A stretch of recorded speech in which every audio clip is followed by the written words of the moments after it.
Good evening. I'll call to order the October 21st meeting of the Arvada City Council and call upon Councilmember Nancy Ford. Would you join me, please, in a moment of silent reflection?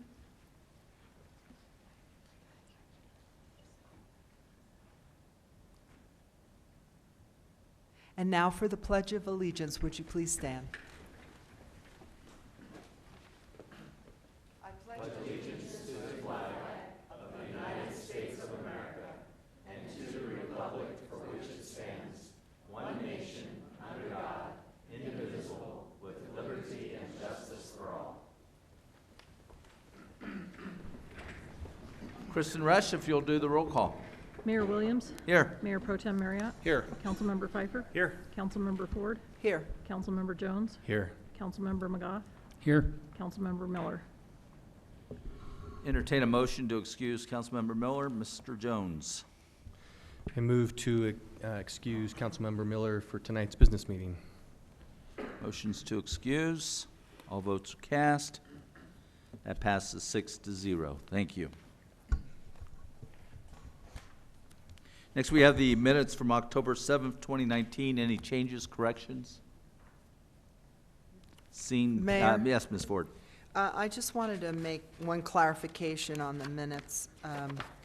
When I reported on the trip that the Sustainability Committee made, it was to NREL, not NRAL.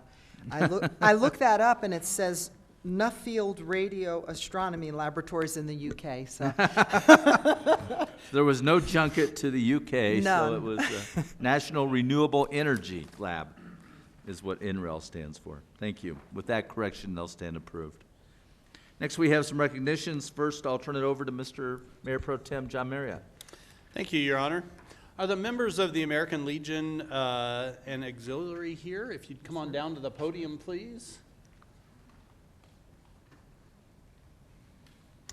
So the American Legion Auxiliary National Organization will celebrate its 100th anniversary on November 10th. Arvada's Wilmore Richter Unit 161 was chartered on May 11th, 1929, and through the years has contributed to the community in many ways. We have here a certificate of recognition for the American Legion Post 161 Auxiliary, and it says, in recognition of the American Legion Auxiliary's 100 years of service. So I'll bring this down.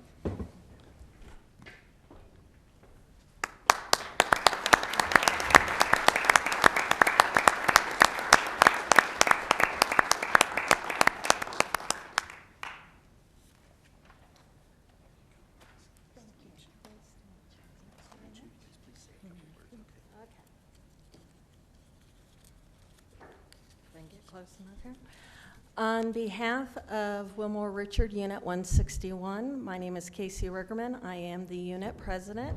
I would like to thank the City Council and the City of Arvada for recognizing our centennial anniversary, and also for your continued support of our auxiliary and the functions that we do in support of our veterans. We couldn't do it without your support. Thank you. Thank you.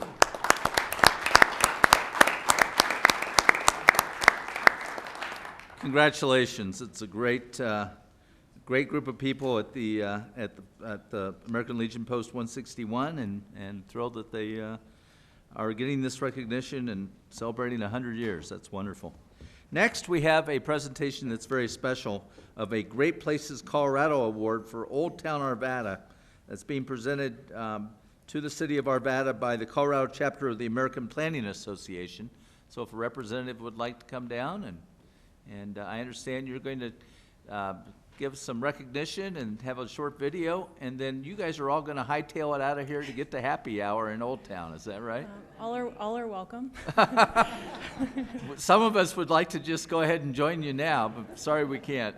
Unfortunately, yeah, I mean, you got to do other business as well. Good evening, Mayor and councilors. My name is Robin Becker, and I'm the chair of the APA Great Places in Colorado Committee.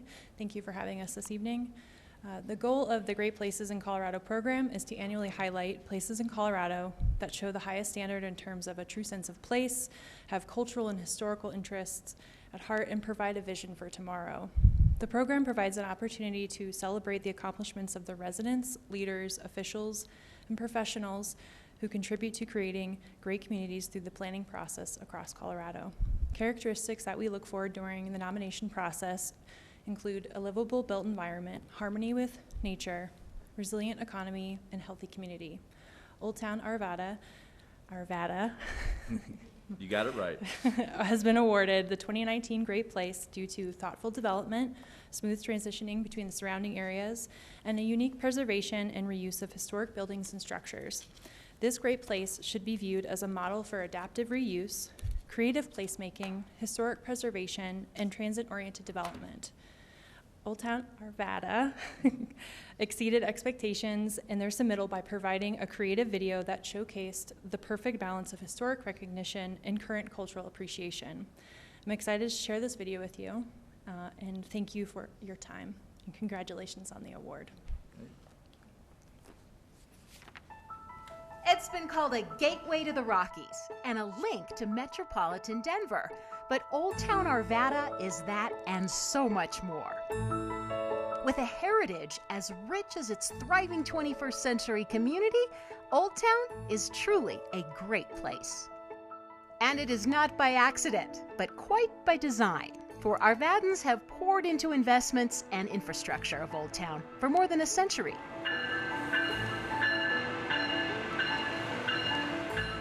Three historic districts link Old Town to its legacy as an area that has always offered a sense of place. The Arvada Downtown Historic District boasts the oldest Grange Hall in the state, along with historic churches.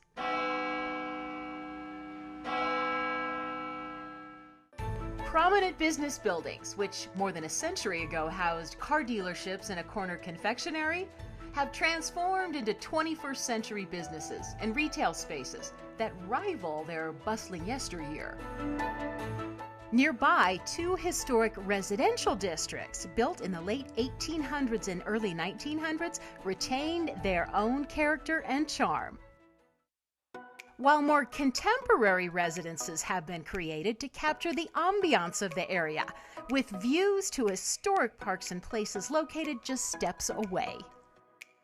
Through comprehensive planning and thoughtful design, Old Town not only embraces its past, but is built for its future. It enjoys a walkable environment throughout both its residential and business districts. Bicyclists are welcome thanks to traffic calming designs and enhanced amenities. And while the G-Line commuter rail harkens back to Old Town's early rail history, today it transports travelers anywhere in the world, thanks to its connection to Denver's Union Station and Denver International Airport.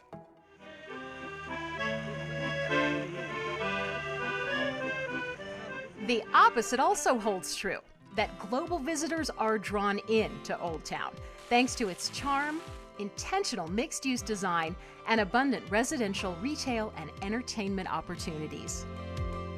Civic and business groups alike share a pride in hosting special events that bring the entire community together and create a thriving cultural oasis.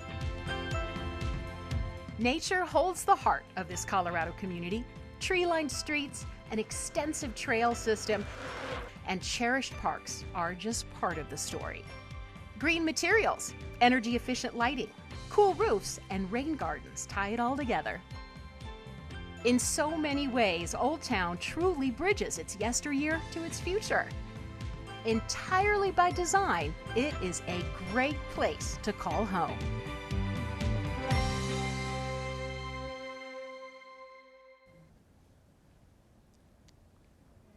How would you like to do this?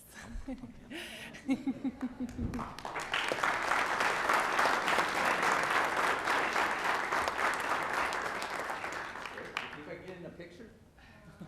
Probably get everybody in there. This is great. Thank you. Great.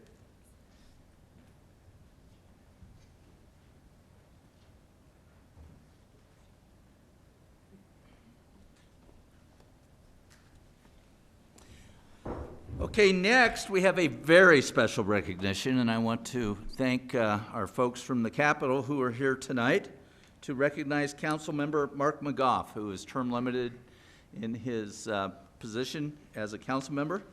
And our folks from the legislature have come to do a special recognition of Mr. McGoff, which I think is awfully special. Well, thank you very much. It's a real pleasure to be here. I'm State Senator Rachel Zenzinger. I'm State Representative Brianna Tatone. State Representative Tracy Kraft-Tharp. And we have a very special tribute that we'd like to present to a very special person. I'm just going to go ahead and read the tribute, and then we'll have some remarks afterward. It would be great if Mr. McGoff would honor us with a picture to come down and accept the tribute. So it says, the Senate and the House of Representatives convened in the first regular session of the 72nd General Assembly hereby extends heartiest congratulations and commendation to the Honorable Mark McGoff. So on the occasion of the completion of his distinguished service to the City Council of Arvada, Colorado, we reflect upon a lifetime of commitment to the people of Colorado. We honor his service to the Colorado Department of Corrections, where he was valued as a warden and administrator. We recognize his contributions that improved Colorado transportation with the Gold Line and the Regional Transportation District local governments team.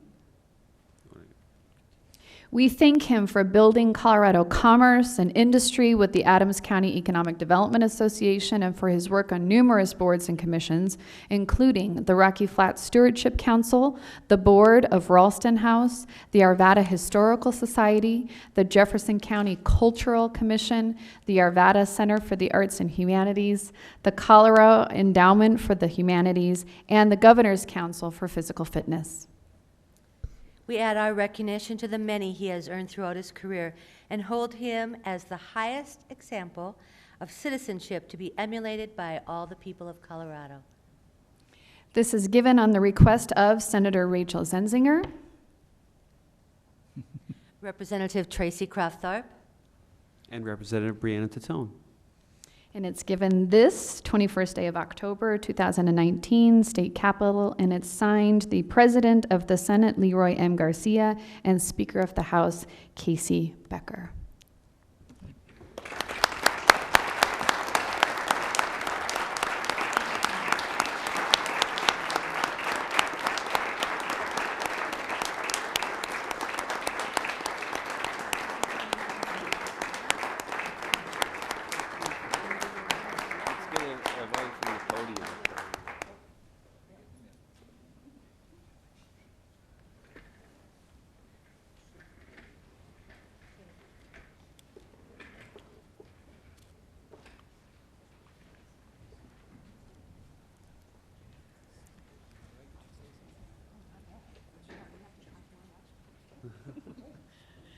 So we are very pleased to be able to recognize Mark McGoff. I know that this is a formal tribute, but it's very fitting of his 12 years of service. But his years of service actually extend far beyond just his time here on council. But as a council member, we just want to recognize the fact that he really is a man of the people.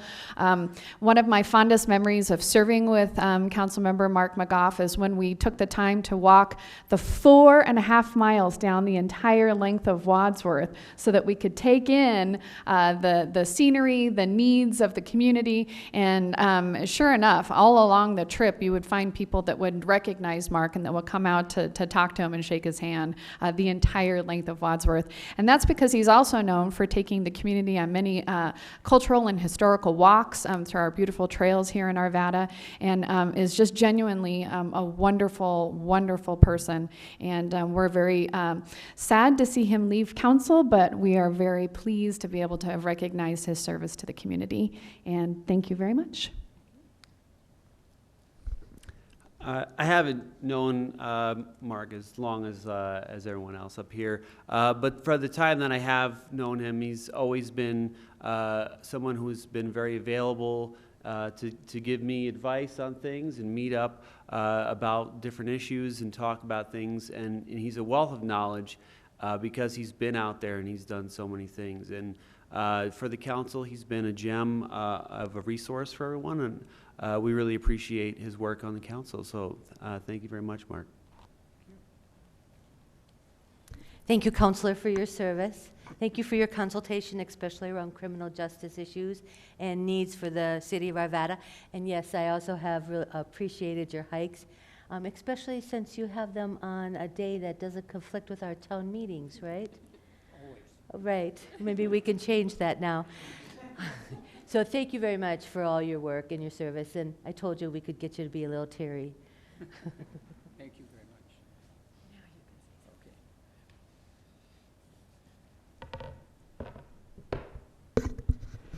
Well, thank you, Senator Zenzinger, Representative Kraftharp, and Representative Titone.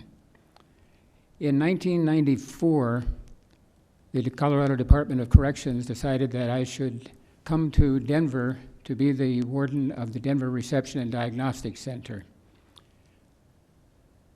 Shortly after learning that I would be moving, I explored a lot of the metro area, various communities, and various neighborhoods within communities, before deciding that Arvada would be the place to live.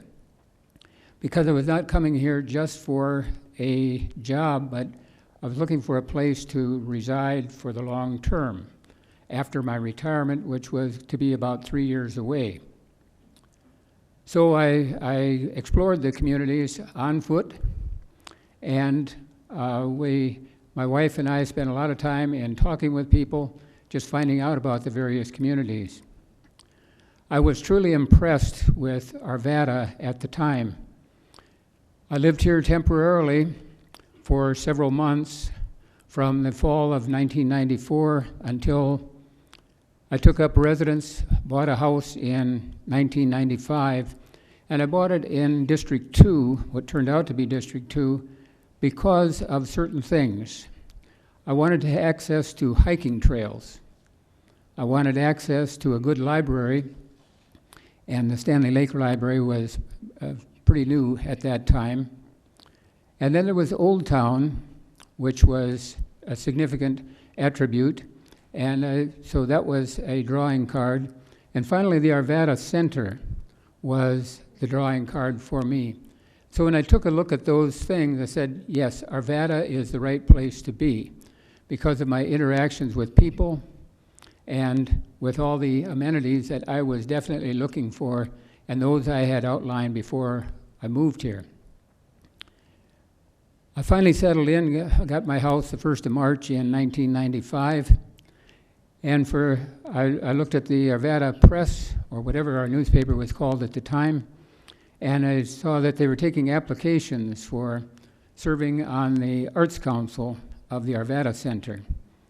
So with all of 2 weeks of residency in Arvada, I interviewed for the Arts Council, and my name was recommended to the City Council. City Council voted to appoint me to the Arts Council, which I found was somewhat of a surprise since I was here for such a short time. But it was a wonderful experience because I got the opportunity to meet and work with people like Lois Lindstrom, with Jack Raven, with so many others on the Arvada Historical Society. Bill Ashton was a significant person, and they introduced me to the history of Arvada. So from there, with the confidence that I had and the acceptance that I had received by being on the Arts Council, I did feel confident to go on to volunteer for other organizations. The Historical Society, Ralston House, and you heard the list. But I found each of the appointments and each of the elective offices in those organizations to be extremely rewarding. So my service to Arvada started very shortly after I was here, and then I entered into, I became a candidate for election in 2007 and have served 3 terms. It's been an extremely rewarding experience. And now as I come to tonight as the last business meeting that I will be attending as a council member, I look forward to my time after council service. You can be sure that it will continue, that my service will continue with other organizations within in the city. Arvada has been a wonderful place for me. What a great decision I made back in 1994 to decide that Arvada, out of all the communities in the Denver metro area, many of which would have been closer to my work, but I decided that Arvada was the right place. It was a good decision. I'm glad I made it. Thank you to the City Council for my opportunity to work with each of you over the years, and thank you to the representatives of the various organizations that are here that I've had the opportunity to work with over the years. Thank you, and it's been great. Thank you.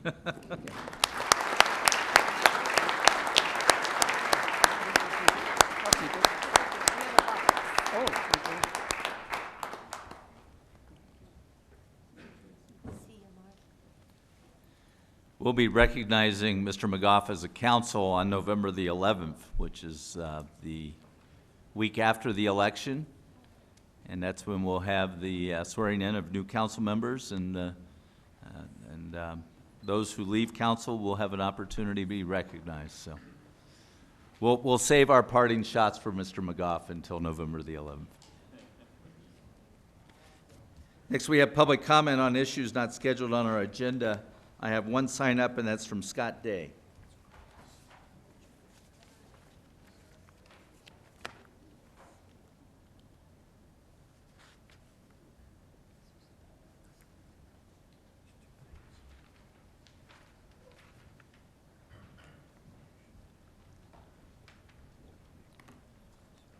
Good evening. Hi. I just wanted to air a quick grievance about the 2019 Arvada Community Survey.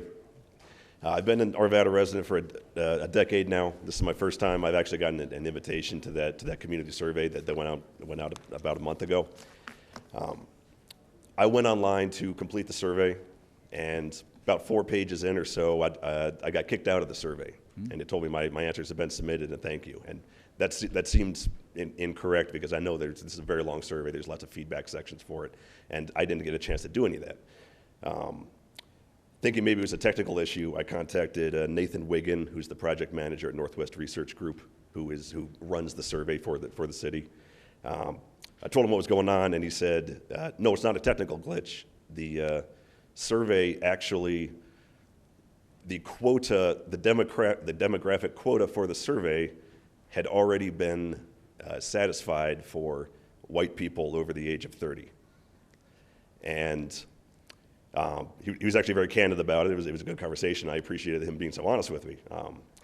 But obviously, I'm not okay with that. I am a white person over the age of 30, and I would say that we're not really a monolithic voting bloc. And I have my own opinions and thoughts on the state of the city and where we're headed and things like that. And it was just a little frustrating to get excluded from the process because of my demographics. So one thing I was just curious about was if you guys were aware that the survey is doing this, and this methodology of the survey, that so many people of my demographic have already responded, so therefore I can't contribute anything additional. And if you knew or didn't know, I'm just telling you now, and I'm wondering if there's anything you can do about it or any intention to do anything about it, because the survey closes this Thursday. Okay. Well, what we'll do is we'll have somebody from our team get back to you with answers to that. And I think that there's other opportunities for giving input. Ben, do you want to speak to that briefly? Yes, Your Honor. I'm Ben Irwin, the communications manager for the city. And yes, beginning this Friday, the survey will be available to everyone to complete via our Speak Up Arvada platform. And we'll be communicating through all of our channels. It'll be available on our website as well. Absolutely.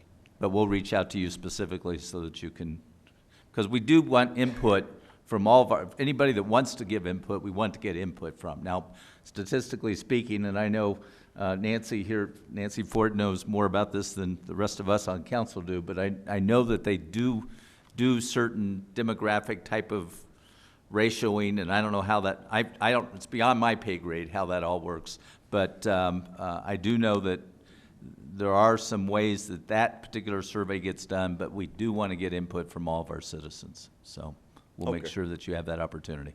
I appreciate that, and I'm aware of the public, I guess the public comment period you would call it, when the, because this is one of the specific invites where a random sampling, and I guess my only grievance with that is that the statistically valid portion of the survey is the one that this comprises, and I was invited to participate in that and then rejected from that, and I know the public comment period where anyone can, someone can complete 100 times on their own, just grievances about everything, and that's all thrown out because it's not statistically valid. So that's the frustrating part, is I'm not able to contribute to the actual statistically valid portion of the survey that I was invited to complete. Okay, appreciate your input. Okay. Thank you. Anybody else wish to address City Council during the public comment portion? Okay, we'll move on to new business. We have several items on the consent agenda. The first is a resolution adopting the amended administrative fee schedule for Building Safety Division permits and services pursuant to Chapter 18 of the Building and Building Regulations of the Arvada City Code. The next is a resolution adopting the amended permits fee schedule for rights-of-way work permits and services pursuant to Chapter 78 Public Improvements of the Arvada City Code. The next is a resolution approving in content the Arvada Urban Renewal Authority budget for fiscal year 2020. Next is a resolution authorizing the submission of a 2019 Great Outdoor Colorado grant application for the City of Arvada, the Arvada Center for the Arts and Humanities Sculpture Park project. The fifth one is a resolution authorizing a Fourth Amendment to the agreement by and between Arvada and Mueller Engineering Company for engineering services for the intersection of West 72nd Avenue and Indiana Street, and for the 72nd Avenue and the Union Pacific Railroad grade separation, projects number 13ST24 and 13ST25, in the amount of approximately $27,000 for additional engineering services. Next one is a resolution authorizing the issuance of a purchase order in the amount of $150,000 to GMCO Corporation for the purchase of liquid de-icer material for 2019. Next is a resolution authorizing the issuance of a purchase order in the amount of $150,000 to Central Salt for the purchase of salt material for 2019. And the last one is a resolution authorizing the issuance of a purchase order in the amount of $260,000 to Saltworks LLC for the purchase of salt material for 2019. I'm a little worried that our team has been consulting with the Farmer's Almanac, and looks like we may have a heavy snow season. Mr. Marriott. Thank you, Your Honor. I move that resolutions R19-092 through R19-099 be approved. Motions for approval? All votes are cast. That passes 6-0 with Ms. Miller being an excused absence. Next, we have a resolution. The first is Resolution R19-100, a resolution authorizing an intergovernmental agreement titled Memorandum of Understanding between the City of Arvada, Colorado, and Red Rocks Community College for police recruit training over a period of 3 years. Ms. Gillis. Mr. Mayor, members of council, due to logistical challenges and related expenses, it prohibits the Arvada Police Department from conducting its own academy, and instead we send our recruits out to outside academy programs. Red Rocks Community College operates a Colorado Post-Certified Police Academy at their Lakewood campus. Arvada has 13 of its recruits at the academy this fall. To streamline the administrative processes for the recruit classes, we've drafted a 3-year MOU, Memorandum of Understanding, which specifies numbers of recruits and cost per recruit for each class during the MOU period. The tuition for the fall of 2019 is $94,000, inclusive of the tuition offset for Arvada Police Department instructors. The cost is included in Arvada Police Department training funds. Staff recommends approval of Resolution R19-100. Okay, open it up for council questions or actions. Mr. Pfeiffer. I have a comment. I can make the motion as well if there's You no may. any others. So, our question actually, so what happened to the last police academy that, I think we were doing it with Lakewood? Did that just not work out? Is this structured a little bit differently? Okay. Oh, good, the chief's here. I have several offering to answer. Chief Straight? So over the course of the last several years, we went to the Lakewood Jefferson County Regional Academy. and that's where we had our recruits trained. This last academy, they were not able to, by capacity, meet our needs, which forced us to look other ways, or to another area. So we reached out to Red Rocks Community College, and we're actually very excited to partner with them. There's a couple of things that we find to be an advantage to us. One, our instructors are involved in the curriculum for the academy. Two, if we have any issues, they are very willing to work with us. Let's say we notice a pattern where our recruits are struggling with a certain skill. We can reach out to Red Rocks, we can go over that, and they will adjust their courses to meet our needs. So because of capacity and our concern on whether or not the Lakewood Jefferson County Regional Academy will be able to meet that, we are excited, I guess, to say, to move forward with Red Rocks and see where that can go. We also have the advantage that through Red Rocks, we can teach the skills that we need here at Arvada. At Lakewood Jeffco, they have a certain set of skills, firearms, arrest control, that differ from Arvada's requirements. That forces us to retrain some of our recruits after the academy. We will no longer have to go through that process because when they come out, they will be trained to our standards. Thank you, Chief. Are we going to have a full class? Is that why our folks are going to be instructing? So since you asked, currently we have 15 recruits in our field training program. We have 13 recruits at Red Rocks Academy, and we're looking to put another 5 to 8 in this upcoming academy at the beginning of the year. We anticipate with the size that we are, we will train anywhere 5 to 15 recruits in the course of a year. Okay, thank you. Sounds like a good forward motion on the academy. I think we'll have a specialized training. So I'll go ahead and make the motion. If I can find it. I move that Resolution 19-100, a resolution authorizing an intergovernmental agreement titled Memorandum of Understanding between the City of Arvada, Colorado, and Red Rocks Community College for police recruitment training over a period of 3 years be approved. Motions for approval? All votes are cast. That passes 6-0 with Ms. Miller being an excused absence. Thank you, Chief, for the explanation. Next, we have a resolution amending Section 14 of the cooperative agreement between the City of Arvada and the nonprofit Arvada Center for the Arts and Humanities to set a date certain for the transfer of the banquet facilities from the city to the nonprofit no later than July 1st, 2021. Ms. Gillis. Mr. Mayor, members of council, I have a brief summary to go through, but I'm going to actually provide some background related to this cooperative agreement amendment. Oops. So since the inception of the operation of the Arvada Center over the 40-year period, there have been several discussions, and the management, the city's management of the Arvada Center for Arts and Humanities has been evaluated. In 2012, there was a study of the Arvada Center business operation which concluded the Arvada Center would be more efficient and effective at achieving its arts and humanities focused mission in a separate nonprofit organization. In 2014, City Council passed a resolution appointing 5 members to the Arvada Council for Arts and Humanities to create a nonprofit organization. In July of 2015, Council approved the cooperative agreement with the city and the Arvada Center for Arts and Humanities nonprofit. In 2016, the Arvada Center for Arts and Humanities was fully transitioned to a newly established nonprofit organization. So the current cooperative agreement has city-operated hospitality functions at the Arvada Center facility. The current cooperative agreement also acknowledges the 2 programs have different missions, and it charged the city and the nonprofit organization to eventually separate. Over the past 3 years, 2016 to 2019, the city has been working with the Arvada Center nonprofit to provide space and banquet rooms that they need for arts and humanities classes and activities.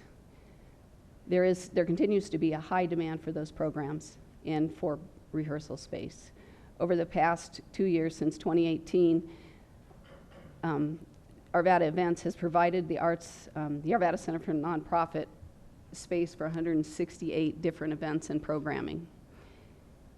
In 2017 and 2018, the Arvada Center Master Plan concluded, as it did in 2001, that the different missions associated with Arvada events and the Arvada Center nonprofit needed to be separated.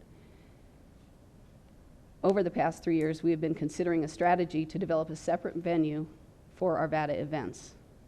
In 2019, the strategy to separate Arvada events through the development of a separate venue was determined to be not feasible. The market study definitely showed the demand, but the projected cost of $8 to $10 million for construction costs and unknown additional site acquisition is not financially feasible. The Arvada Center facility space is needed to advance Arvada Center's mission. It will help them to stabilize and grow, serve more people, and increase revenue, operating reserves, and an endowment.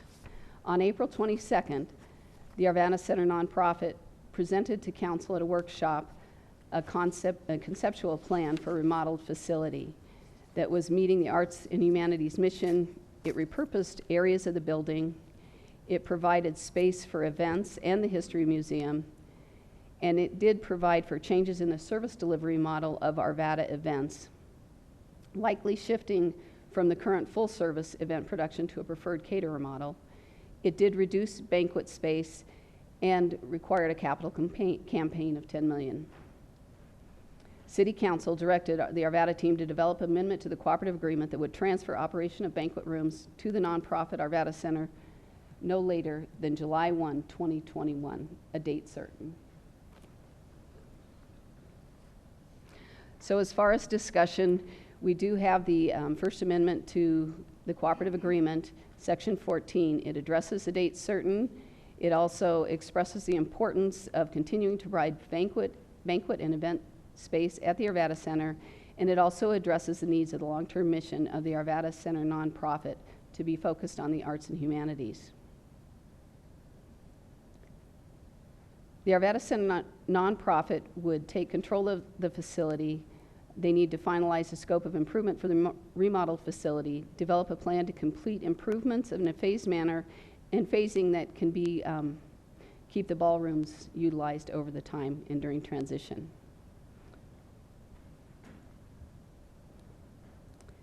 There are financial impacts with what is being proposed.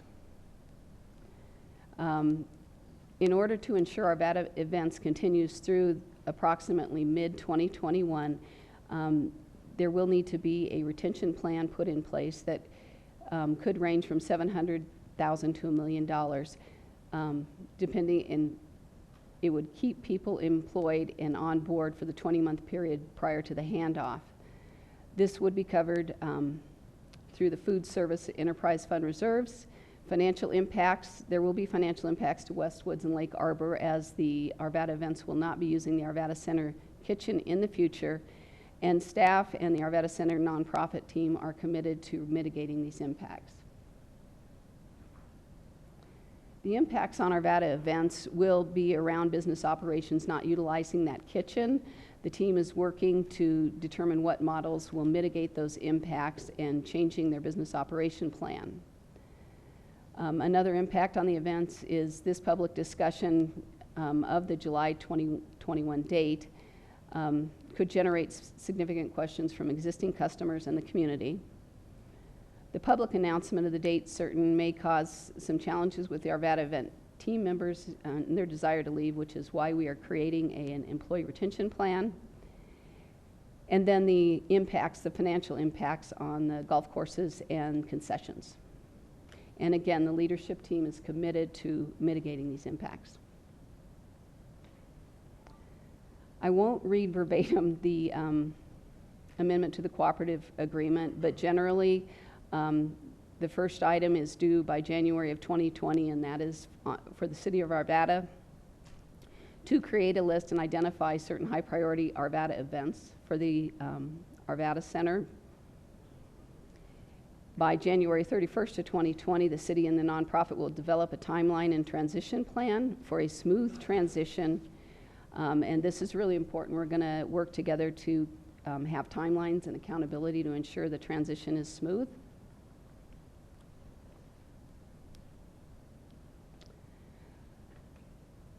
We're going to review by March 31st, 2020, we will review with the nonprofit to determine if there are any events that cannot be accommodated and understand why that might be.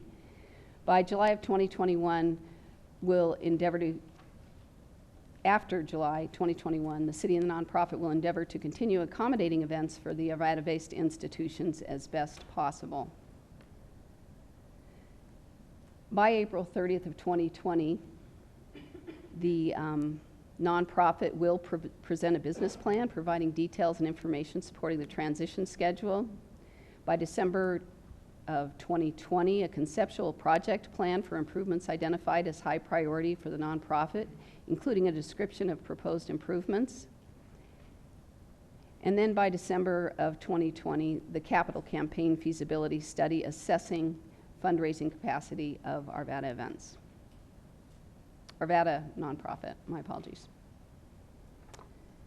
The Arvada team recommends that council approve the resolution R19-101. Good. Open it up for city council questions or action. Ms. Ford, you're first. I'd like to reserve the motion. Okay. Mr. Marriott, questions? Thank you. So I don't really have a question. I think I'd like to make a comment, but I'll wait till after Ms. Ford makes her motion. And Okay. I'll comment. Mr. McGoff, did you have any questions?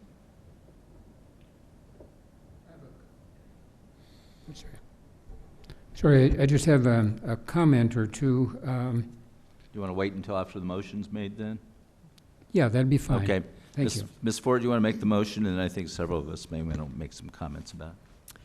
I move that R19-101, a resolution amending Section 14 of the Cooperative Agreement between the City of Arvada and the nonprofit Arvada Center for the Arts and Humanities, to set a date certain for the transfer of the banquet facilities from the city to the nonprofit no later than July 1st, 2021, be approved. And Okay, go ahead. You may I'll speak be to your motion. supporting this motion. We're very fortunate in Arvada to have a fantastic arts and cultural facility, arts and humanities.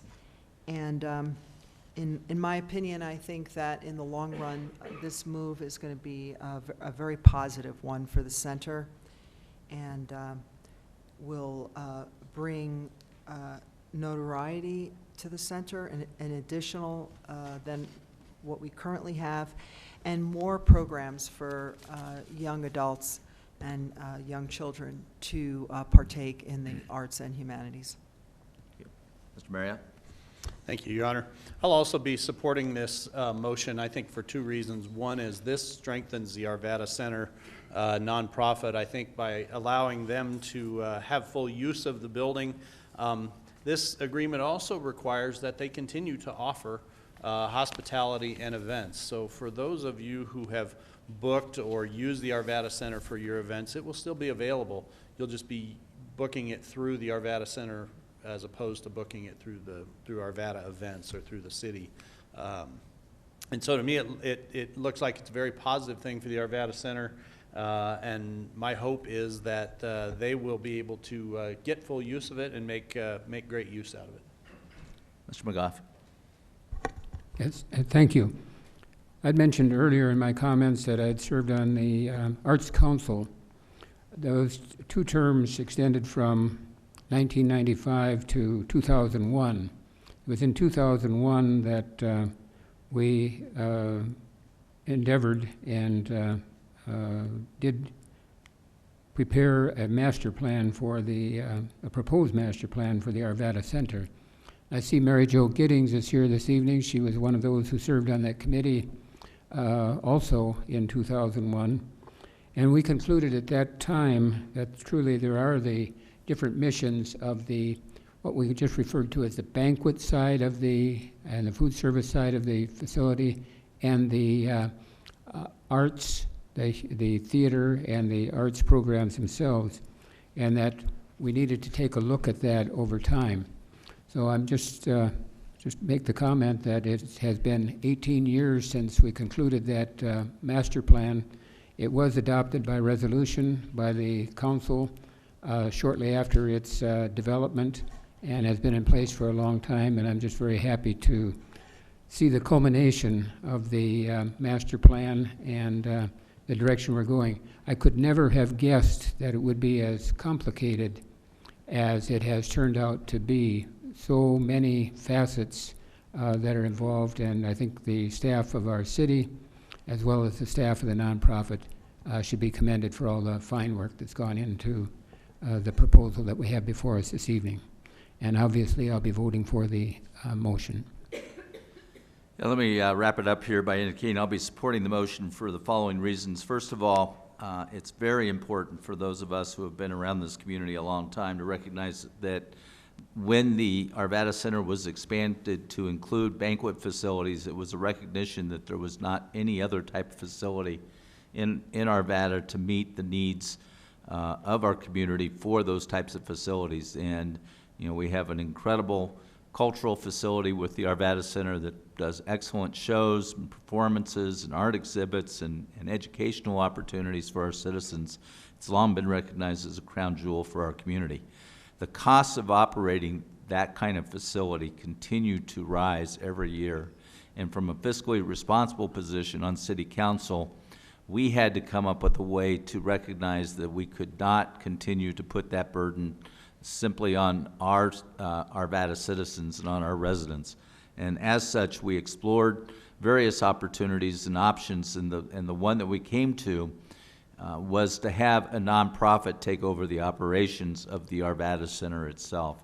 That was consistent with the model of what we've seen at the Denver Zoo, the Denver Performing Arts Center, and other facilities like that, where if you're trying to get assistance from the philanthropic community, it needs to be a separate entity than just being a city operation. And so that's the direction we went, and I think it's been a wise decision, and we've been impressed to date with the fundraising that the Arvada Center has been able to do from the nonprofit perspective that it now brings.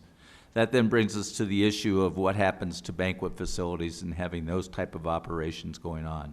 I, for one, believe that these two things can indeed coexist and should coexist.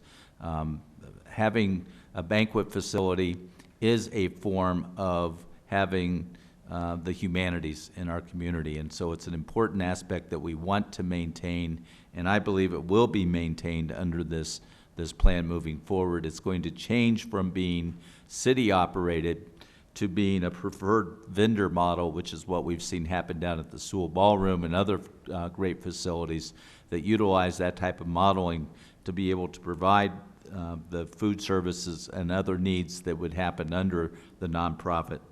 So we're going to be able to maintain that. And the bottom line for me is that in order to be able to count all the patrons that come into the Arvada Center under the Science and Cultural Facilities District counts, we needed to be able to switch it so that the nonprofit would have control over the food services side, the banquet side, so that we can truly count all the people who come into the Arvada Center so that we can get our fair share of the SCFD dollars that are divvied up among all the different providers of cultural opportunities within the metropolitan area. So those are all justifications for why I think this is the right way to go. So with that, Ms. Ford, if you'll cast your vote to your motion. All votes are cast. That passes 6-0 with Ms. Miller being an excused absence. Okay, now we recognize that this is Mr. McGoff's last meeting, so we really wanted to pack the public hearing agenda. We have 9 different items with some subsections under some of them, so we're going to get our money's worth out of Mr. McGoff tonight. So with that, I'm going to open 2 of the public hearings at the same time. Council Bill 19038, an ordinance amending various sections of Chapter 102 Utilities of the Arvada City Code pertaining to water user rates. And the second is Council Bill 19039, an ordinance amending Section 102-206 of Chapter 102 Utilities of the Arvada City Code pertaining to wastewater user rates. Ms. Gillis. Mr. Mayor and members of council, this action sets water and wastewater rates for 2020. Detailed background information regarding water rates and wastewater rates was presented at September 23rd workshop, where the team presented and proposed rates and addressed council questions. The Utilities Department is proposing to increase water rates by 4.3%. This increase will cost the average single-family water bill by about $16.15 per year, or about $1.35 a month. City water rates remain in the lower quarter of water rates in the Denver metro area, which is reflective of both financial prudence and the city's ongoing investment in water infrastructure. Over the past 5 years, water rate increases have averaged 2.7%. Out-year projections included projected increases of about 3%, which is dependent on increased costs and charges from vendors. The Utilities Department is proposing to increase wastewater user fees by 2.9% for 2020. This increase costs by $6.72 per year to the average family account. City team recommends approval of Council Bills 19, 38, and 39. Okay, is there any member of the public that would like to address City Council on these two issues? Seeing none, I will close the public comment portion and open it up for City Council question or action. Ms. Ford? I'd like to make the motion if there are no comments. You may proceed.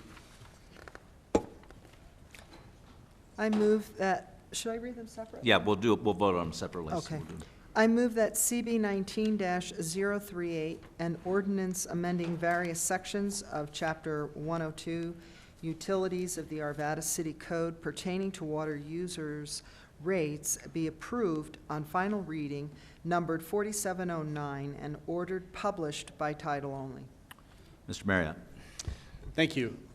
I will be voting yes on this motion. I want to point out about this water rate increase, that this water rate increase is almost totally related to the extra charge that Denver Water has raised their rates to us. So for those who aren't familiar, we get a bit more than half of our raw water from Denver Water, and then we treat it and we distribute it to your homes. And so an increase in the rate we pay for that raw water gets passed down to you, and that's exactly what's happening here. One interesting note about the treating and distributing of your treated water to your homes is that Arvada actually treats and distributes water at a slightly lower cost than Denver Water does. So our municipal utility is doing a fantastic job of both providing excellent service, great quality water, and at a low cost. However, like any provider, we're very impacted by the cost of our raw materials, which is what's happening here. So I want to commend our utility staff for doing such a great job of treating and distributing water, and I'll certainly be voting yes. Okay, all votes cast. That passes 6-0 with Ms. Miller being an excused absence. Ms. Ford? I move that CB 19-039, an ordinance amending Section 102-206 of Chapter 102, Utilities of the Arvada City Code pertaining to wastewater users' rates, be approved on final reading, numbered 4710, and ordered published by title only. Motions for approval.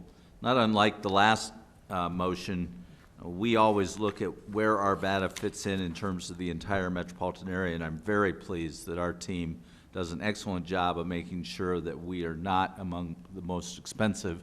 In fact, we're always middle of the pack in terms of our costs for both water and wastewater, and so I commend our team. That passes 6-0 with Ms. Miller being an excused absence. Next, I'll open the public hearing on Council Bill 19040, an ordinance repealing and reenacting Section 74-31 land use fees of Article 2, Community Development Department service fees of Chapter 74, Planning and Development of the Arvada City Code. Ms. Gillis. Mr. Mayor, members of council, this action is to adjust 2020 development fees to incorporate actual costs associated with the development process. Overall fees reflect an approximate increase of 3% from current fees, depending on the size of the project. The fee adjustment mostly reflects the increased labor cost for the city to process development applications. Staff recommends approval of CB 1940. Is there any member of the public that would like to address City Council on this item? Seeing none, I'll close the public comment portion and open it up for City Council questions or action. Mr. Marriott, you're first. Thank you, Your Honor. Move that Council Bill 19-040, an ordinance repealing and reenacting Section 74-31, Land Use Fees of Article 2, Community Development Department Service Fees of Chapter 74, Planning and Development of the Arvada City Code, be approved on final reading, numbered 4711, and published by title only. Mr. Jones, did you wish to speak to the motion, or did Mr. Marriott simply push his button first? He pushed his button first. And so, Mr. Jones, if you'll vote on the motion. All votes are cast. That passes 6-0, Ms. Miller being an excused absence. Next, I'll open the public hearing on Council Bill 19041, an ordinance amending Section 20-3 of Chapter 26, Civil Emergency, Emergency, or Local Disaster of the Arvada City Code. Ms. Gillis. Mr. Mayor, members of council, every 2 years, the city manager and the community resilience coordinator are required to present an updated emergency operation plan to council for approval. This is done in the form of a resolution. The City of Arvada Emergency Operation Plan contains information pertaining to the deployment, mobilization, and tactical operations of the city in response to emergencies.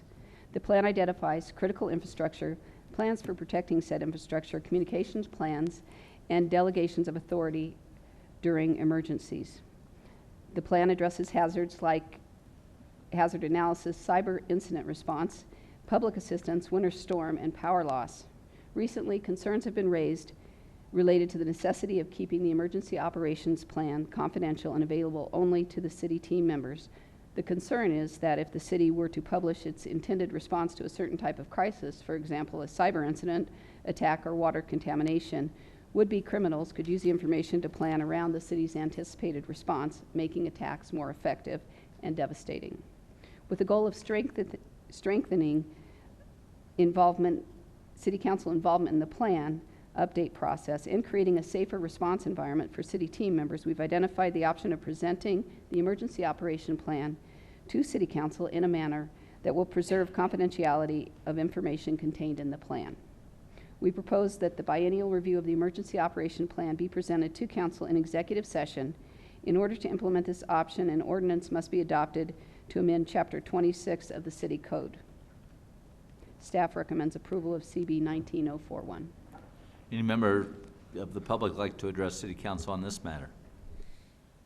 Seeing none, I'll close the public comment portion. Mr. Jones, you got your button pushed first. I'm prepared to make a motion if there's no other questions. You may proceed. Thank you. I move that Council Bill 19-041, an ordinance amending Section 26-3 of Chapter 26, Civil Emergency, Emergency, or Local Disaster of the Arvada City Code be approved on final reading numbered 4712 and ordered published in full. And I just want to speak to the motion in the sense that first, I want to applaud the staff for the work that you do to put together plans to respond to emergencies. Obviously, we hope that we don't have to respond to anything of any kind of emergency type nature, but thank you for being forward thinking in how those responses might take place. So I will obviously be supporting this motion. Votes are cast. That passes 6-0, Ms. Miller being an excused absence.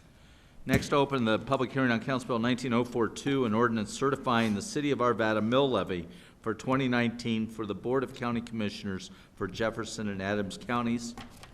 Ms. Gillis. Mr. Mayor, members of council, the purpose of this ordinance is to certify the city's mill levy for the valuation year of 2019. The 2020 proposed budget estimates and includes about $6.9 million of property taxes will be collected in 2020 based on a mill levy of 4.31 mills. There is no change in the mill levy from the previous year.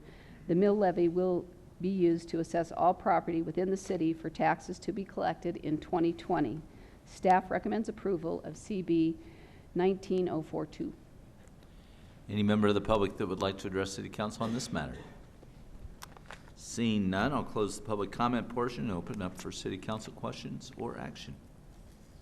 We're not raising taxes, so somebody make the motion. Mr. Jones. Thank you. I move that Council Bill 19-042, an ordinance certifying the City of Arvada mill levy for 2019 for the Board of County Commissioners for Jefferson and Adams counties be approved on final reading, numbered 4713, and ordered published by title only. Motions for approval. Votes are cast. Passes 6-0. Ms. Miller being an excused absence. Next, I'll open the public hearing on Council Bill 19043, an ordinance appropriating funds for fiscal year 2020. At the same time, we'll consider Resolution 19102, a resolution adopting the budget for fiscal year 2020. R19103, a resolution adopting the 2020 Capital Improvement Fund budget and allocating for special projects in 2020. And R19104, a resolution adopting the pay plan for fiscal year 2020. Ms. Gillis. Mr. Mayor, members of council, the city charter provides that the annual budget must be adopted by city council 60 days prior to the first day of the next fiscal year. The budget must both be adopted by ordinance and approved by resolution. Presented is the resolution for adoption of the budget. The Arvada team presentation of the budget started on July 22nd with a presentation of the 10-year financial plans and major assumptions. A budget workshop was held on September 23rd, which included a review of issue statements, recommended budget request, and overview of future strategic challenges. The proposed revised biennial operating and capital budget was released to City Council and the community on August 30th. A complete summary of funded priorities associated with the proposed revised budget is provided in the City Manager's budget transmittal letter dated August 31st. The appropriation ordinance is in the amount of $235,574,524.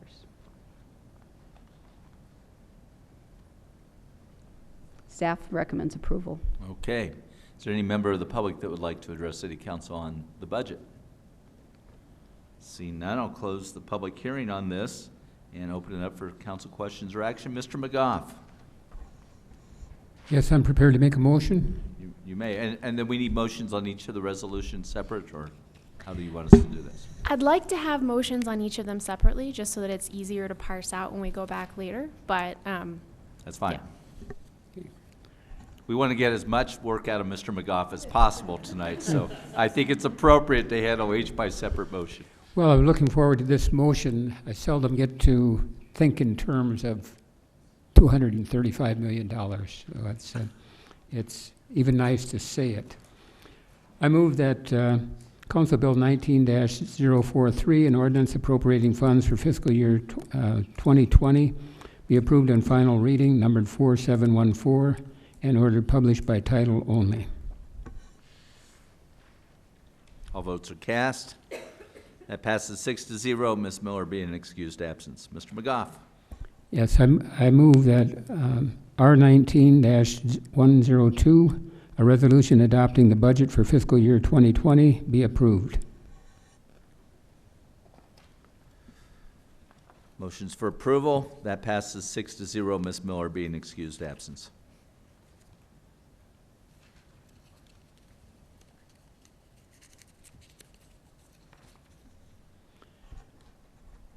I move that R19-103, a resolution adopting the 2020 Capital Improvement Fund budget and allocating for specific projects in 2020, be approved. Motions for approval. All votes are cast. That passes 6-0. Ms. Miller being an excused absence. And the pay plan. I move that R19-104, a resolution adopting the pay plan for fiscal year 2020, be approved. Motions for approval. All votes are cast. That passes 6-0. Ms. Miller being an excused absence. Before we move on, I do want to indicate it's always interesting every year that there's a lot of work that goes into the issue of our budget, our mill levy, all of those issues, and that we have spent a lot of time in preparation for final approval at tonight's meeting, but there's been several opportunities, both in workshops and other public hearings, where we've discussed the details of this. So while it may look like a quick and easy vote to vote for approval of these things, a lot of work has gone into it, a lot of discussion with our team, a lot of presentations, and a lot of work leading up to final approval. So while the approval process and the final analysis appears to be quite simple, there's really a lot of effort put in by all council members and by our team in getting to this point. With that, now I'll move on to open the public hearing on Council Bill 19044, an ordinance amending Chapter 98 taxation by amending subsection 98-66 paren 1E and section 98-243, repealing section 5.3.3H2 of the Land Development Code, Article 5, Use Regulations, and adding a new Article 5.5 to the Land Development Code, Article 5, Use Regulations of the Arvada City Code to allow for the licensing and taxation of short-term rentals of a dwelling unit, or accessory dwelling unit, residential. Ms. Gillis. Mr. Mayor, members of council, Planning Manager Rob Smetana will introduce this ordinance. Thank you, mayors, members of council. As you know, we've discussed this topic at several points during the Land Development Code update process. The most recent time was on August 12th, where we had a discussion about the ordinance, and council directed staff to go ahead and process or move the ordinance forward through the review process with Planning Commission and now council. As mentioned, this amendment would modify Chapter 98 of the City Code to allow for the taxation of short-term rentals, and would amend Article 5 of the Land Development Code to include short-term rentals as a use allowed.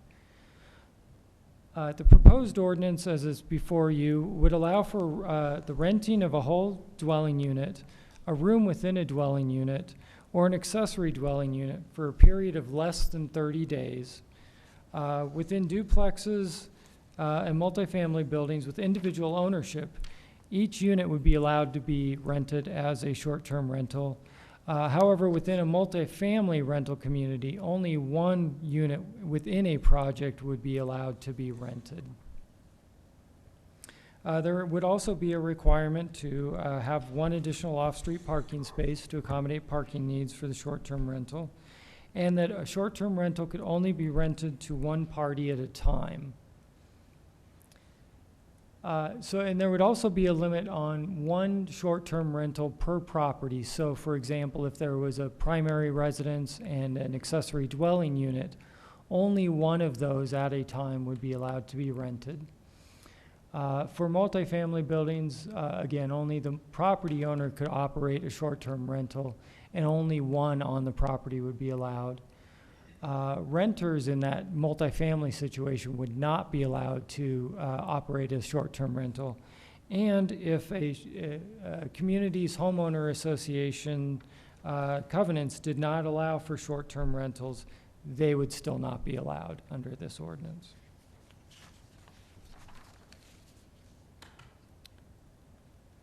There would be a responsibility by the owner, or having the owner provide a local contact person that would be available to respond to complaints regarding the short-term rental within 1 hour, 7 days a week.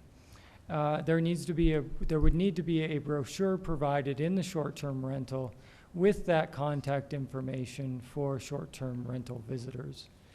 The local contact person would need to live within 30 miles of the short-term rental unit and be authorized to make decisions if it was not the property owner. The license requirements would be that a property owner or renter with authorization would be allowed to obtain a license. They must identify which portion of the dwelling unit would be accommodating the short-term rental, whether it's a room or the whole unit or an accessory dwelling unit. They would need to meet the parking requirements. They must self-certify that they're meeting all applicable codes and safety standards. They would need to pay the city's lodger's tax. The licenses would not be transferable and would terminate at the sale of a property, and the new owner would then have to apply for a license if they wish to do that. There is a clause for fines if there are violations, and the permit can be revoked for cause. The Planning Commission did review this at a recent, at their recent public hearing, and they did recommend approval of the ordinance. However, they recommended an amendment that would require that a license only be issued to a primary resident of the dwelling unit or short-term rental, meaning that it could not be necessarily a whole house rental on a year-round basis, but that the property owner would need to, that the primary resident would need to obtain the license. And with that, I'm available for any questions. Okay, before we take public comment, Mr. Marriott needs to make some disclosures. Yes, thank you. So before we get into this hearing, I just want to disclose a couple things. One is I do own multiple rental properties in the city of Arvada, as well as Lakewood and Wheat Ridge. I do not engage in short-term rentals, nor have I ever. And at this time, I have no plan to. I will not be recusing myself from this discussion because this change, this ordinance, applies to me equally to everybody else. So there's certainly nothing for me to gain one way or another from this, but I thought it important to make sure everybody knew that up front. Very good. We do have some individuals who have signed up to speak or who want their name entered into the record. George Bethel has indicated that he does not wish to speak, but is for the issue. Philip Garnhart. Mr. Garnhart? Thank you. I just have a few comments. I'm in favor of this issue as well. I am a third-generation Colorado native, and I've lived in Arvada my whole life, 55 years. I've seen Arvada, especially Old Town, change throughout the years. I remember when Old Town was nothing but antique stores. That was it. I look at it now. It's a great place. I want people to remember that the city of Arvada has one hotel. It has 140 rooms. People that want to come here and stay, they stay there. If it's full or it's too expensive, they take their business to Wheat Ridge and Lakewood. And all the residual business then goes to Wheat Ridge and Lakewood, not Arvada. This is a good thing for the city of Arvada. Short-term rentals have rules that the renters have to abide by. If they break the rules, they get a bad review. They will never be able to rent again from a short-term rental company. By that being, short-term rental owners keep them spotless. They have to be cleaned every time a short-term rental user leaves. Every time. And if not, they won't be able to rent it. So you will never see a short-term rental that's run down, whatever. Now, in my line of business, I inspect homes. I can inspect 100 homes during the course of a couple months. And when I pull up to a curbside, and from the curb, I can tell when it's a long-term rental. Usually it's run down. There's broke down cars in it. When I go in the backyard, I've seen houses rat infested in Arvada as well. And almost every time it's a long-term rental. Short-term rentals, I rent across those as well in other municipalities when I'm doing my inspections. They're always immaculate.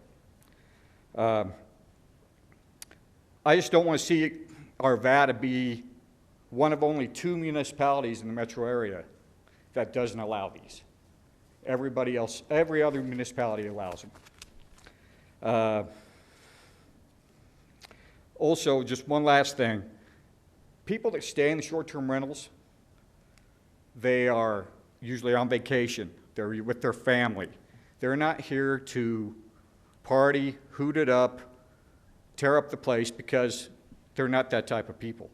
Yeah, you may get one or so here and there, but I don't think you're going to see it that often. Also, business travelers. Business travelers come, they stay, they go do their job. They're at their, you know, if they're usually working remote, they're coming to visit their home office. then they got a place to stay and work from at night, or a place to just have a nice place to stay.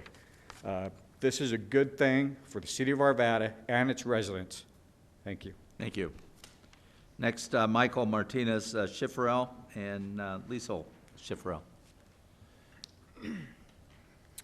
Hello, council members. My name is Michael Martinez Schifferel, and our experience just doesn't match the experience of the gentleman that you just heard, or his opinion. My wife and I moved to Old Town Arvada in 2013. We saw many of the things that Arvada was recognized today for in the community back then, which wasn't that long ago, but still 6 years. And we saw it as a beautiful place to live and a place where we could start our family. We're active community members, and my wife organizes monthly volunteer trash pickup that we call Keep Old Town Beautiful. Some of you have actually participated with us in that. So in May of 2017, our neighbors moved to Grand Lake and began renting their house as a short-term rental on the short-term rental site Airbnb. We have 2 years of experience living directly next door to a short-term rental, and I think that's significant. Being exposed to it where it's right outside your window all the time, and you're actually paying attention to what your neighbors are doing, worried about your kids outside and who's there. It gives you some experience in actually seeing what's going on. Over the years, we tried to talk to our neighbors to resolve issues that we saw, but over those years, they just became less responsive to us. They don't live on the premises. They moved up to Grand Lake permanently. We saw them maybe, a handful of times over those 2 years. And it was clear that they really just weren't invested in our community anymore. Living next to an active short-term rental is like living next to neighbors who always party and that you never get to know. That really was our experience. And we live in the Old Town neighborhood, which is a little bit more trendy, I would say, and that might be part of why it's like that. But for us, that's how it was. And what we were really concerned about in our experience is that, safety appeared to be a really key concern, especially when recreational drugs were in the mix. And we could see this happening. So visitors are often from out of state, and they're not familiar with Colorado's laws. And on at least a half a dozen occasions, we have watched as guests smoke pot in the backyard of the property and then walked to the front yard of the property, got into a car, and drove away. And I can remember receiving panicked phone calls. The first time this happened and my wife was paying attention, I can remember the first phone call, taking it at work, and her saying, "Hey, so I just saw this. What do I do? Do I call the police?" And me asking, "Okay, do you know what the person looks like? Do we know what the car looks like? Do we know what their license plate is? Do you know which direction they drove off in?" All those sorts of things. Another thing that I think is important context is just that many hotels do not allow the use of recreational marijuana, and therefore those from out of state seeking to use recreational marijuana often turn to short-term rentals. And finally, the intensity of use for short-term renters that are here to do recreational drugs, and in our experience, it was about 1 in 4 groups that came over that 2-year period of time. So about 25% of the groups, and it was a busy rental. There were very few weeks that it wasn't rented, or very few days.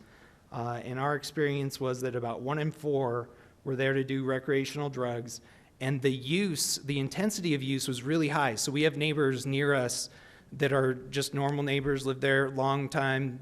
They use occasionally, and we know them, and it's very infrequent, honestly. And compare that to when you get a group of 8 college-age kids who are there in the backyard practically 24/7. There's some hours in the maybe early morning when they're sleeping, but they'll go hard at it the whole time, and it's a miserable thing for a family to live next to. So what we really think is the current draft ordinance just doesn't go far enough to protect the safety of our neighborhoods, given these safety issues we've seen. And based on our experience, and I shared this with you, I don't know if you can put that up. I shared this with you 2 weeks ago. We have 2 proposed amendments to the short-term rentals ordinance. The first is the adoption of an amendment to this ordinance to prohibit the use of recreational marijuana at short-term rentals.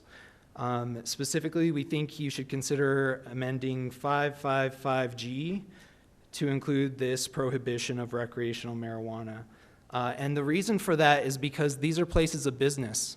They're not just private property, they're actually places of business, and that's acknowledged actually within the ordinance itself and the language of the ordinance. The second amendment would like to suggest you consider is with regard to something to not just address recreational marijuana, but also think about community safety and the neighbors living near this. If there's something going on that's impacting them, that they have some way of having a conversation with the code enforcement folks, the staff, that gives them some way of making sure that there aren't ongoing safety issues that are that are impacting them and their families and their neighbors. So that is really an adoption of amendment that a short-term rental license shall be revoked and not renewed if a property has 3 or more reports of incidents that impact the safety of neighbors or community within a 2-year period of time. And I have specific suggested language here.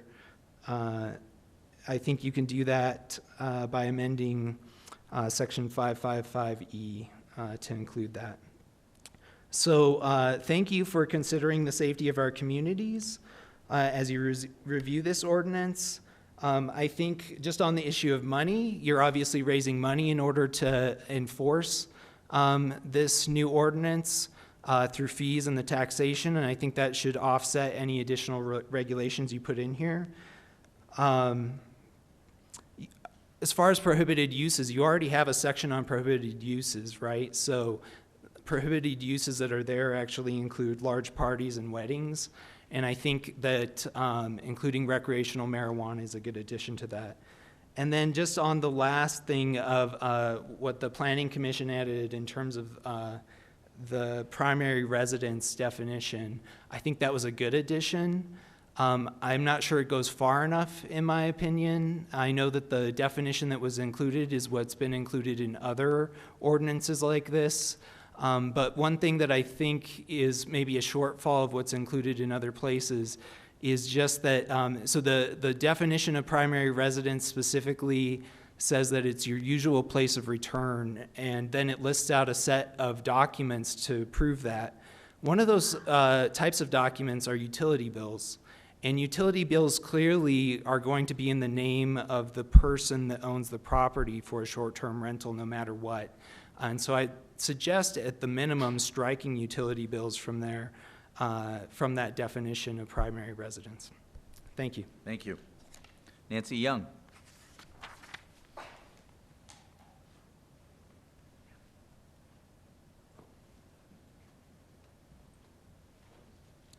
Good evening. I have heard from citizens all over Arvada about, including some in my neighborhood, and they have had very unpleasant, disruptive experiences with certain types of short-term rentals, those known as the Airbnbs. The number one concern that I keep hearing is that these kinds of short-term rentals are often used for weekend parties. Often when there's a big-name band playing downtown Denver, they'll rent a whole house and come out here and party. I have heard about motorcycles racing up and down local streets in very quiet neighborhoods, and the stories are legion, including code violations like leaving trash all over the neighborhood.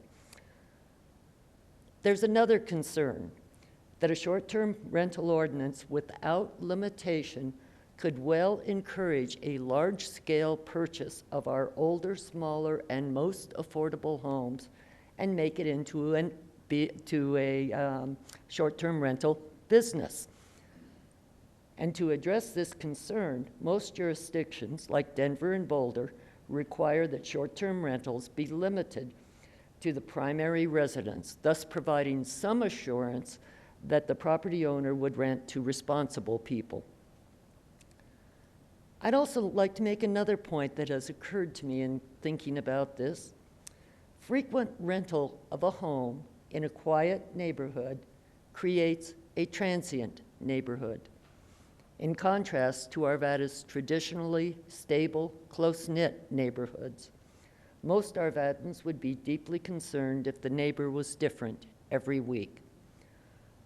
By requiring that the short-term rental be the primary residence, it does not affect many of the good uses for short-term rentals, the businessmen who come to town, families coming to visit, vacation home swaps for that matter. But what it does do is discourage turning our neighborhoods into a business with basically a transient housing business. The question to be answered here really is whether a resident's property right to the safe, quiet enjoyment of their home is outweighed by an absentee landowner's right to rent the house to anyone at any time. If the ordinance is limited to a primary resident, I will gladly support it because I do think that it's something that would be beneficial to Arvada. Thank you. Thank you. Next, I had John Putnick, who does not wish to speak but is against the issue. Mindy Moore.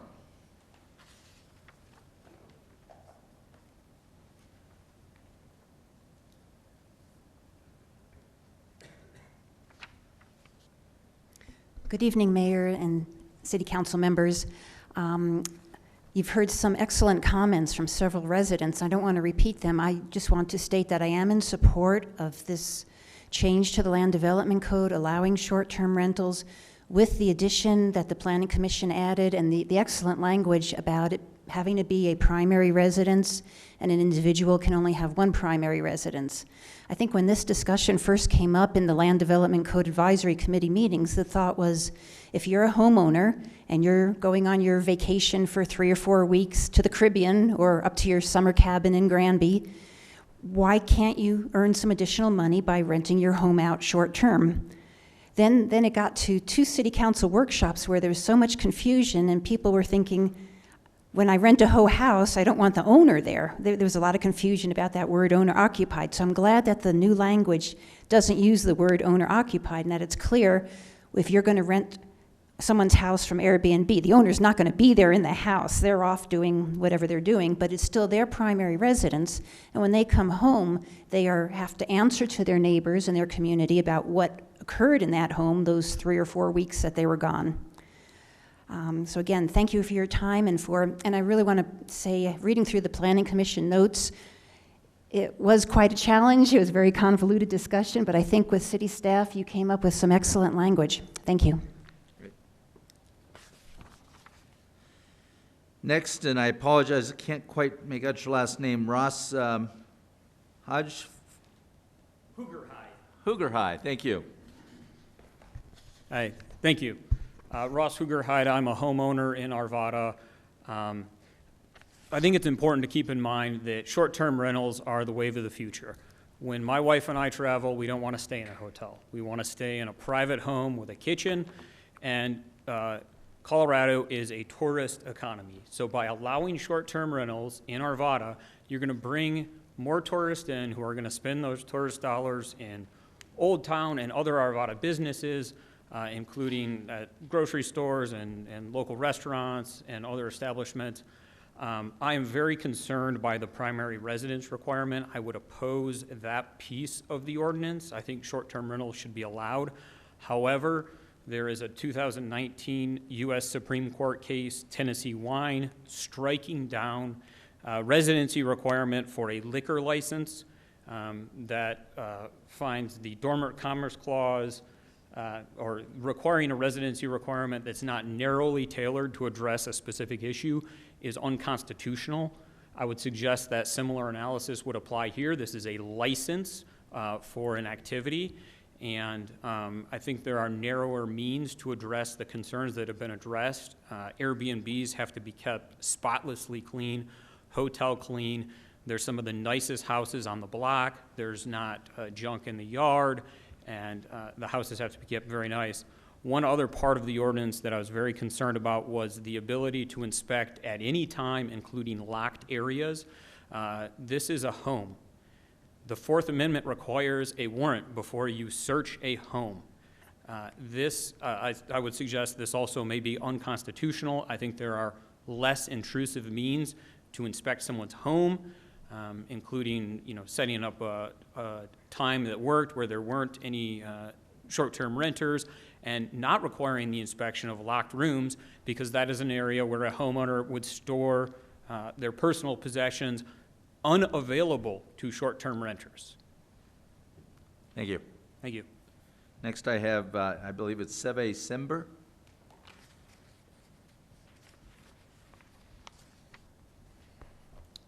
Hello, council members. My name is Sevi Stember. Thank you for the opportunity to speak. I stand before you this evening in support of the short-term rental ordinance. I recently moved to Arvada, and I'm proud to be a resident. I feel strongly that the ordinance should be approved for the following reasons. One, this would bring a significant amount of revenue to the city of Arvada that would bolster our city in a positive way. Currently, as you know, we are missing out on a significant amount of revenue as people run illegal short-term rental units throughout Arvada. Let's bring those funds to our great city. Three, these rentals also allow owners to receive passive income, which can help during job transition, retirement, and financial emergencies. And lastly, extra funds to our local businesses, making our city that much stronger. Thank you. Thank you. Robert Thomas.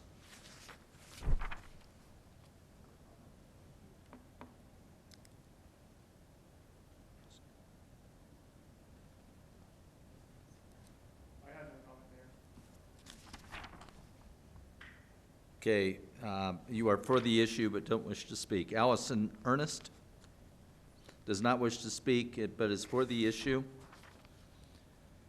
Simon Watkins.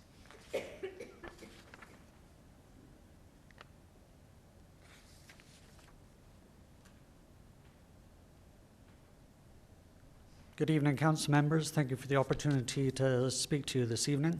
I am for this amendment, and I'd like to speak briefly both as a host and as a guest.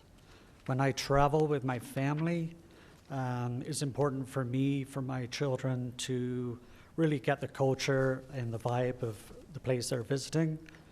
When we have stayed in hotels, they get nothing of that. You can go to Hilton in Arvada, you go to Hilton in Dubai, and they're both pretty generic. So when I travel with my family, it's important for me that they stay with local hosts that can give us direction and insight of what their neighborhood offers. And that's very important for me as a traveler, is when you travel to another country or another town, city, that you get to really get the feel of the place. Earlier on, we saw a great video about how wonderful Arvada is, and I do not believe that that can be portrayed via a hotel manager, but it sure can by a short-term host. I would say that I do know that there are some people that are against these or against this particular ordinance that actually have stayed at short-term rentals with their families. And I think we've got to be very careful that we don't get into a situation where it's not in my backyard. I know a lot of people travel and use short-term rentals. And as a host, the numbers that I've heard banded around, 1 in 4 are partiers. If that was the case, then I would have so many issues with guests that have stayed here that I would pack up and go home. I have had 0 problems with any of my guests, and they range from teenagers coming out for a concert that left the place immaculate to business owners or businessmen that are traveling, but primarily it's people coming to visit friends and family. And I'm happy to say that I have had zero issues. Are there issues with other people? Absolutely. But I think that when there are issues of a legal nature, then that's an issue to be resolved by law enforcement and not by allowing or not allowing short-term rentals. Thank you for your time. Thank you. Christine Jensen.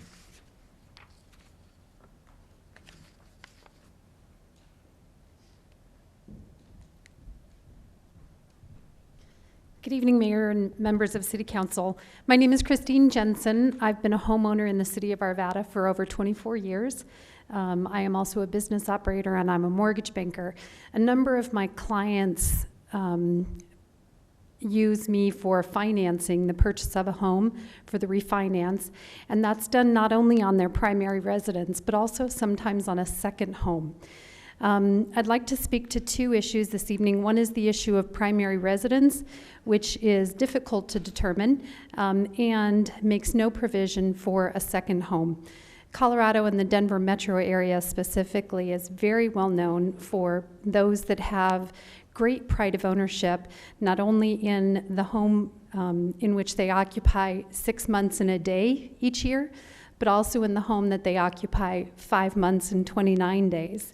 And the proposed amendment does not appear to make any provision for renting out a second home.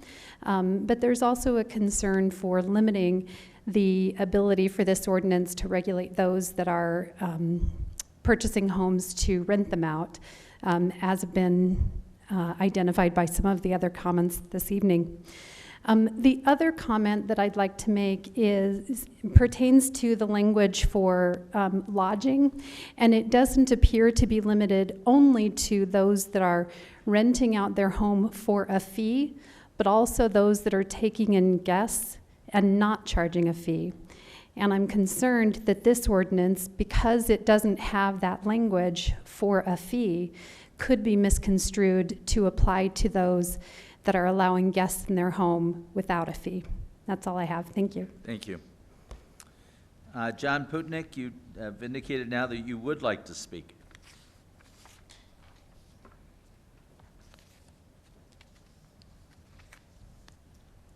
Good evening, and thank you. You bet.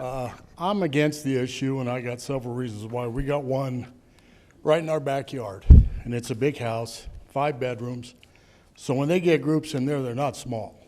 We've had groups of between 10 and 15 people, and they've got a large deck on the back of the house, which is facing me. And it's, you're used to the getting-togethers out there. It's not bad, but at night when they get out there and start having a few adult beverages, and before long the F-bombs are going, and all the rest of the cuss words are going flying around, and we live in a neighborhood where there's a lot of young kids and a lot of young families moving in. We're the old ones now. Used to be the young ones, but not anymore. And it's gotten to the point to where, the people that move in there, I'm sure the people that rent them are good people at times, but they don't care about the neighborhood. They don't care about the people that are living there, or they wouldn't be doing this. I mean, you can't even go to sleep with your windows open because it's just too noisy. And you don't want to hear the words that are coming out of it. And it's bound to sooner or later, if a person does want to sell their house and get away from that stuff, that it's going to lower their prices on their homes. You're going to have to tell the people that want to buy your house, oh, by the way, this is short-term rental, and there goes the price of your house. It's going to come down, I don't know how much, but it'll come down in value. So, I mean, it's not just about, and there's so many people that are doing this just to make money. It's their job. There's people that they own 10 or 12 of these places, and this is what they do to make money. So they can't, and that's fine and dandy, but who suffers? The people that have been there the longest are going to pay the price. And so that's why I'm against it. So thank you for your time. You bet. Anybody else that did not sign up wish to address City Council on this? Seeing none, I'll close the public comment portion and open it up for City Council questions and action. Ms. Ford, you're first. This question is, I guess, for Ms. Morris. It seemed to me to be inconsistent. Under the STR requirements, it said renters cannot operate an STR. But under the license, it says that it says be a property owner or renter with authorization. So should we not say something to the effect that renters cannot operate an STR except with authorization from the homeowner or? Sure. Let me pass this question to Lori Graham, our land use attorney. She was involved in writing the ordinance, and I think she can address your question. Okay, thank you. Ms. Ford, would you please refer me to the first reference that you made where it is in the ordinance? Yes, it's in the ordinance. No, I wasn't looking at the ordinance. I was looking at the PowerPoint where it said renters cannot operate an STR under the requirements. So I'm not sure if that's... Would it be reasonable for me then to review this and after you vote to fix it if there is an inconsistency? Absolutely. If I can just clarify, I think on the slides that you're referring to, it's a renter in a multifamily complex cannot rent out their unit, but a renter of a single family or duplex or condominium unit can be the authorized person to do a rental.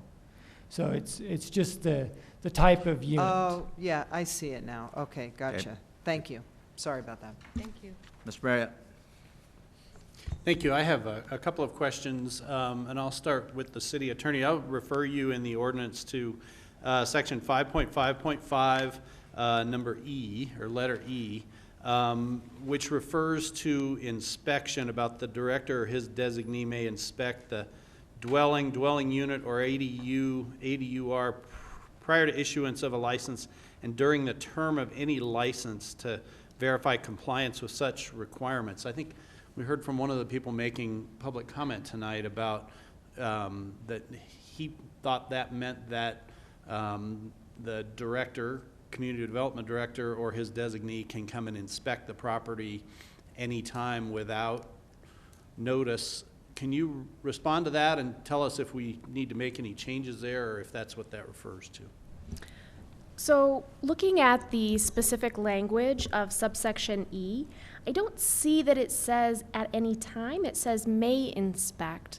I would assume as a practical matter that these sorts of things would be scheduled. However, if they weren't, the Fourth Amendment issue is an interesting one in this context. However, one of the exceptions to warrant requirements under the Fourth Amendment is if you get consent from the owner to search. And so as part of this licensing process, for instance, when they fill out the application, when they're reviewing the requirements of the ordinance, they're going to see or sign off on the fact that they know these inspections may occur. And in that sense, we would be obtaining their consent to do an inspection of that kind. Okay, so the question I guess I would have then, probably not for you, but somebody in community development is that the city's intent, or would the city's intent ever be to show up and knock on the door and say, hey, when you got this license, you consented for us to come in and look around anytime we want, and so we're here to do that. Please let us in? No. And there's another thing that I want to point out in the draft ordinance too, because I think it's actually where the gentleman who spoke was also referring to. In section 556 C2, it also refers to, and this is where it specifically talks about consent about locked areas. And so it says all licensed premises shall be subject to inspection by the director for the purpose of investigating and determining compliance with the requirements.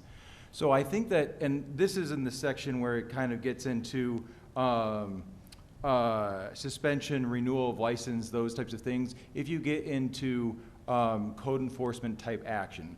So in the beginning, in Rob's slide, he showed that they were supposed to self-attest that they're meeting various things related to the building code and those types of things. If we were to receive a report, a notification that was something that was out of compliance with something that was consistent, that would be a code violation, that type of thing, that's when we would inform the property owner that we received this violation and that we needed to come in and inspect and make the appropriate request in order to make sure we could come over there and do the appropriate check to make sure that everything was in order. Okay, and so that, the intention would be that would be handled the way code enforcement normally is, with a notice of violation and a time to cure and penalties if curing the problem doesn't happen. Correct, and the only caveat that I would put on it would be relative to the nature of what the violation could be. So if it required more immediate response and checking, it would require, just like there's a 1 hour provision that somebody would need to respond in something like that. So depending on the nature of what the violation was, it would dictate the level of response. But you're on the right track that it would be appropriate to respond in that way. Right, okay. And so I'll go back to the city attorney then. So are you comfortable with the language in this ordinance that's what it actually says, and that it's not construed differently? I am at this juncture. We could obviously do a much deeper dive into this exact issue related to the Fourth Amendment and then change it if we needed to. However, as I read it right now, I'm comfortable that it's compliant and we're not going to be getting ourselves into a bad legal situation. Okay, got it. Okay, good. I have one other question. So I had received a question or a comment from somebody who said, I'm a little concerned that this ordinance doesn't distinguish between using your house or part of your house for in exchange for money and those who don't exchange money. So whether you were to have missionaries staying at your house or exchange student or things such as that, and particularly the requirement that you may only do one at a time. I would think that would mean that you could host a missionary in your house, but you couldn't host two. And so I wonder if you can, and you might want to answer this question in a few minutes after you get a chance to look through it. I wonder if you can comment on that, whether that's the case or not. Which is consistent with Ms. Jensen's comments. Correct. Okay. Let me look at the definitions really quick, Okay. and we'll talk to Ms. Graham. Yeah, you can come back to me. That's all the questions I have for the Mr. moment. Jones? So that was one of my questions as well. But I want to go back to the beginning of the presentation. I think it was the beginning where we talked about the principal residence or the ADU and being able to rent one or the other at a time. What if it was the same user?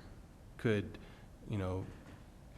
I rent the main residence and the ADU? Is that considered viable under the way this is written today?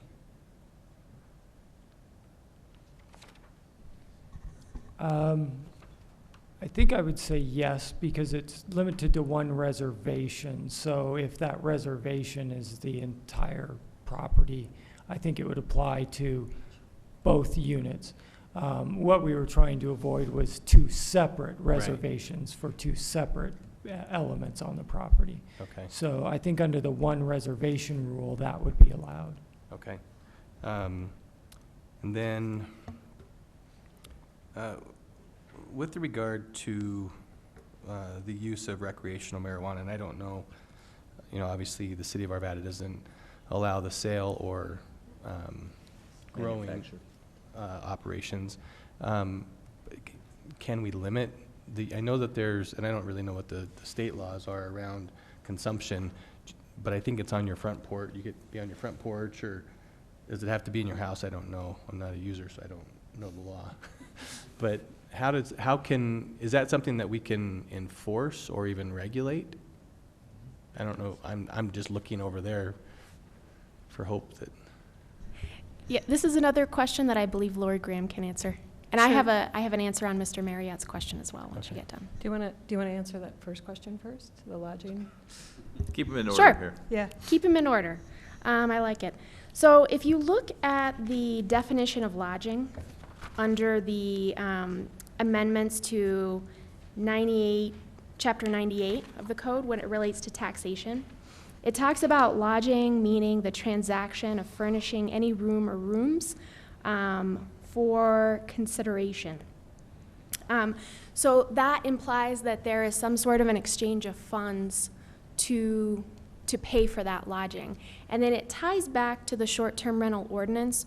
When you look down in 551 at the end, it talks about that lodging license, which again ties it back to the definition of lodging, which includes the exchange of use of a dwelling for consideration.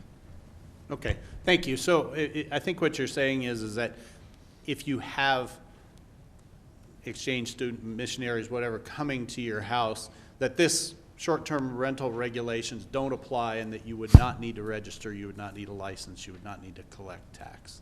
That's correct. Okay, thank you. Okay, now to the question of marijuana use. The Colorado Constitution's been amended to allow personal use of marijuana. It says that it shall not be an offense under Colorado law or the law of any locality, provided that consumption of marijuana shall not be conducted openly and publicly or in a manner that endangers others. So is your front porch open? It hasn't been adjudicated, so we're not too sure about what that means. And what we did was we looked at other jurisdictions to see if they limited the use of marijuana as a requirement for issuing a license, and we found that no other jurisdictions have. We think that might be because we're not sure what this means, and we don't want to be the first to find out. Okay. Makes sense. So kind of following up with a couple of the comments the gentleman made about, recourse for multiple citations, and I'm assuming that was related to marijuana use, or was that just anything? Really, I'm concerned about when you can demonstrate anything that impacts safety. Okay. So, for example, we had... If you come back up to the microphone. Yeah. Thank you. So, for example, we had a situation where there was a big group at our house next door. They had a dog. The dog repeatedly jumped a 6-foot fence coming into our backyard. We went to go talk to them about it, and they said, okay, we'll bring the dog in, no problem, but they were also high. Right.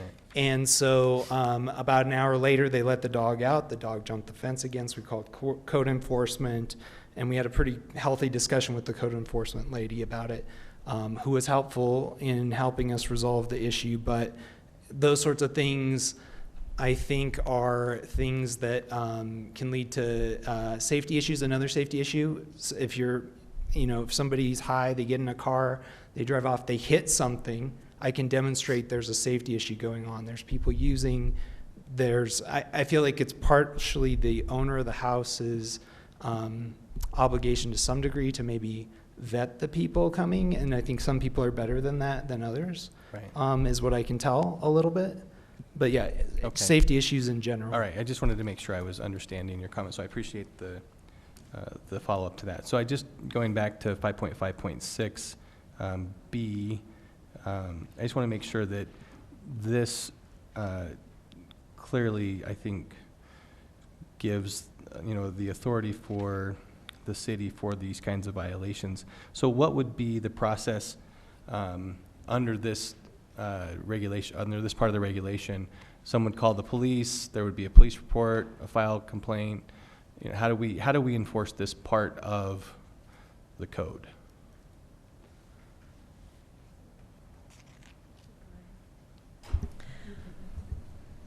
So go ahead. That was in unison. Nice thinking harmony. along the same lines. My assumption would be that at some point we have administrative rules that tell us how we're going to go about the process of enforcing these rules. So at some point, the complaint about any sort of violation of this provision is going to get back to the Community and Economic Development Department, and then they're going to proceed through that process and make a determination as to whether or not there's been a violation. So I'll add to that. So in under 5.5.6, in the first paragraph where it has subsection 1 and then 2, failure to comply with the terms and conditions of the license, the provisions of this section, or any other applicable provision of federal, state, or local law, including but not limited to Arvada Municipal Code. So essentially what that's saying is that people need to follow the code, the laws that are in there. That's the criminal code, that's the nuisance code, all of those different codes. Then if you go down to section B, it says, if the director finds that a violation of any provision of this section exists, the director, after notice to the licensee, may take any one or more of the following actions. So we can impose civil penalties, but number 2 also says we can revoke the license. So I believe the intent behind this ordinance gives the director the ability, if they are violating the law, as stated before, that any of these remedies are there. Okay, thank you. I just wanted to be sure that I was reading that correctly, so I appreciate that. And then I think my other questions were answered by Mr. Marriott. Very good. I have no other lights on for questions. Is anyone prepared to make a motion? Mr. McGoff? Oh, you got a question? I do have a question just to follow up with that last point. It sounds like we have our ordinances, we have our those that relate more specifically to law enforcement, but then our nuisance ordinances too. So I'm wondering when, as Morris mentioned, some kind of administrative rule or something, I'm wondering, is there anything else any more needed than what we have? It seems to me sufficient what we have on the books. Would that be a good interpretation? We may not need anything additional to what we have.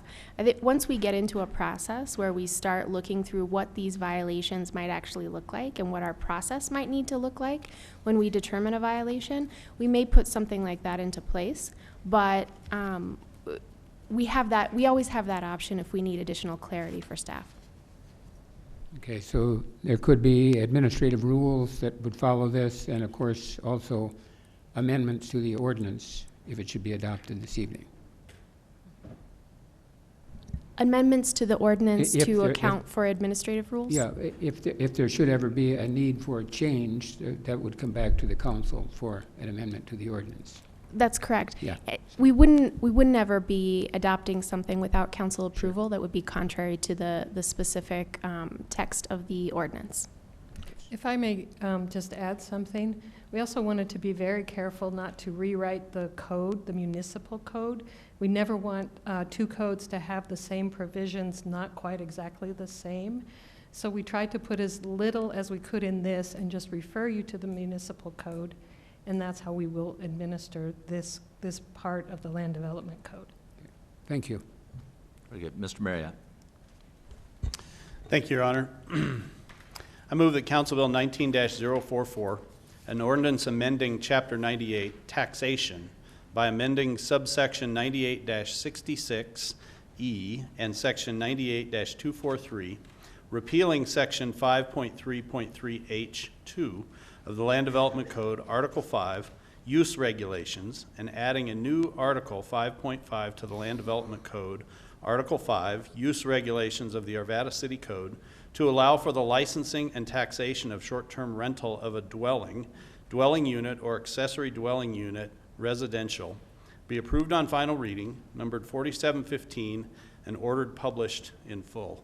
And I'd like to make a comment about my motion. So first thing I'd like to do is to acknowledge that this is happening in our community now. We've heard that from several people who have been here. And it's completely unregulated at this point, or our what we allow and don't allow is essentially being unenforced. This ordinance puts a layer of regulation onto this practice that has become very common, not just here, but across the whole country.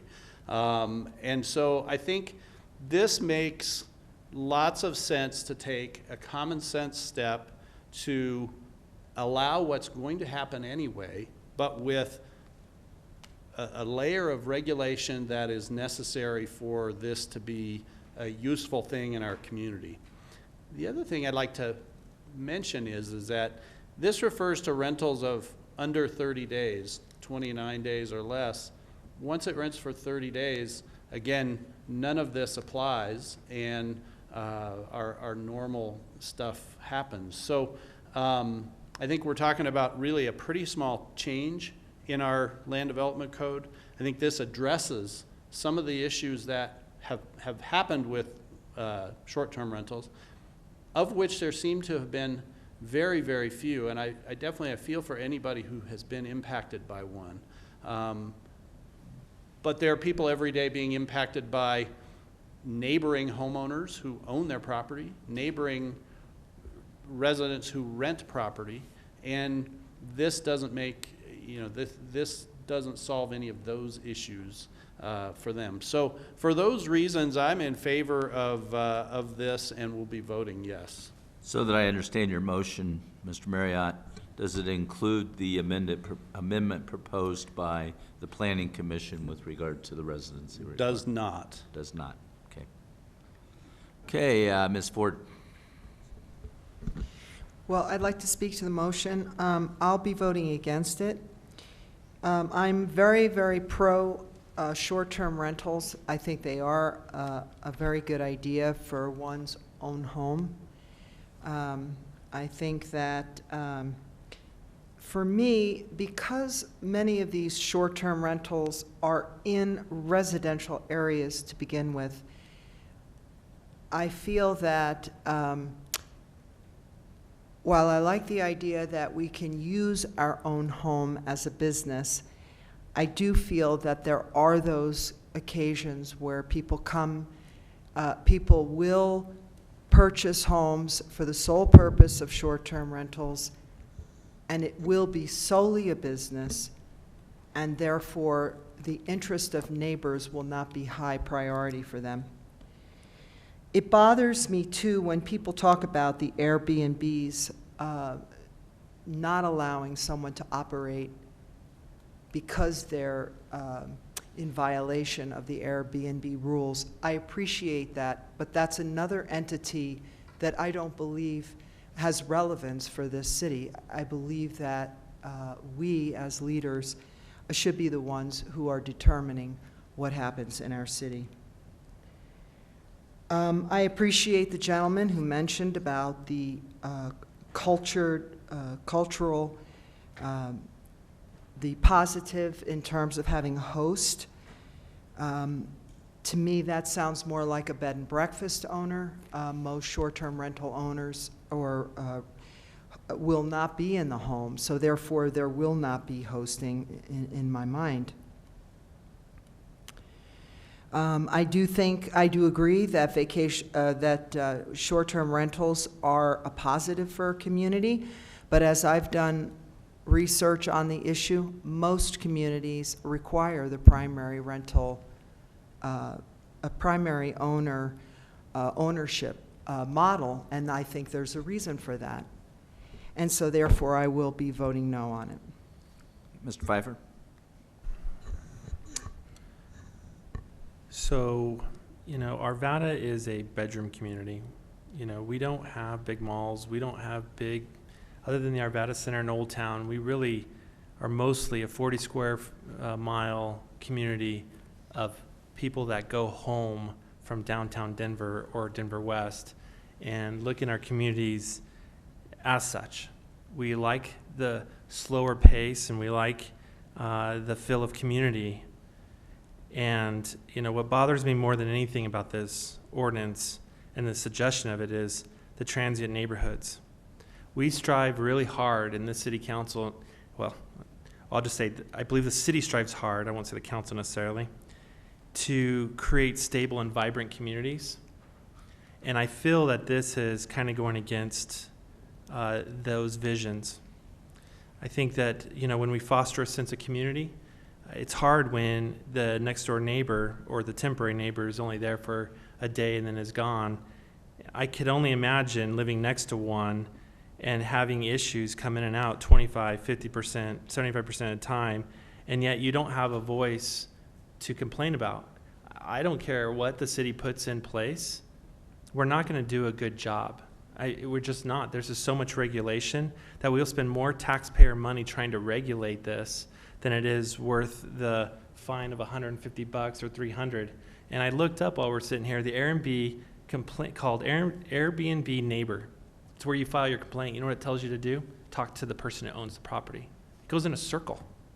So you'll never, ever get to stop whatever the problem is, even with the company that is hosting it. So I'm really concerned that we will destroy some of our neighborhoods, and therefore I will not be supporting this ordinance whatsoever.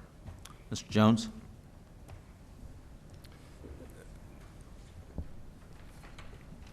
I'm surprised by your comments, Mr. Pfeiffer, because I think that this council does support vibrant communities, and I don't see that this is a deviation from that. You know, I believe that you know, there probably have been issues, and we've heard of some tonight, and I can sympathize with those, but you know, again, the challenge is that regardless if it's a short-term rental or a long-term rental or just a neighbor, sometimes, well, you don't ever really get to pick your neighbor unless you buy the house and move your mom in next door to you. And so, you know, it does become a neighborhood conversation. But I believe that, you know, this is an ordinance that allows us to wrap some regulation or some policy or guidance around how short-term rentals can be done in the city of Arvada. Right now, it's a little bit rogue because there are no policies.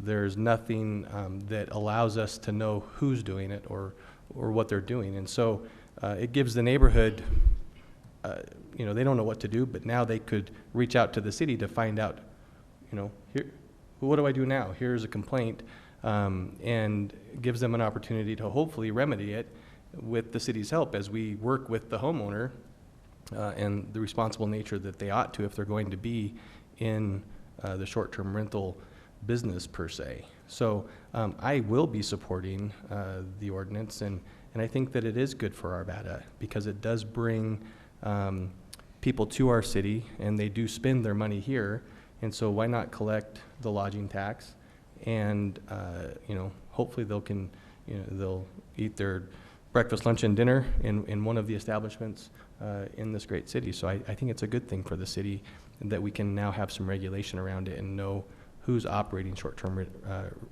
rentals in the city. Mr. McGoff? Yes, thank you. I'll be supporting the motion as presented by Mr. Marriott. I believe that we have enough regulation within the ordinance and our reference to the municipal code for enforcement and sufficient penalties, including violation for the third violation up to $1,000 and the possibility of revoking a license. I think we've got sufficient municipal powers to respond to concerns and to enforce the provisions of the ordinance. Mr. Pfeiffer? I wasn't going to take a second bite, but I will. Okay. The other thing I forgot to mention why I'm not supporting it is, I don't think we all realize this, but there's less restrictions on this form of business than the LDC will have on home business.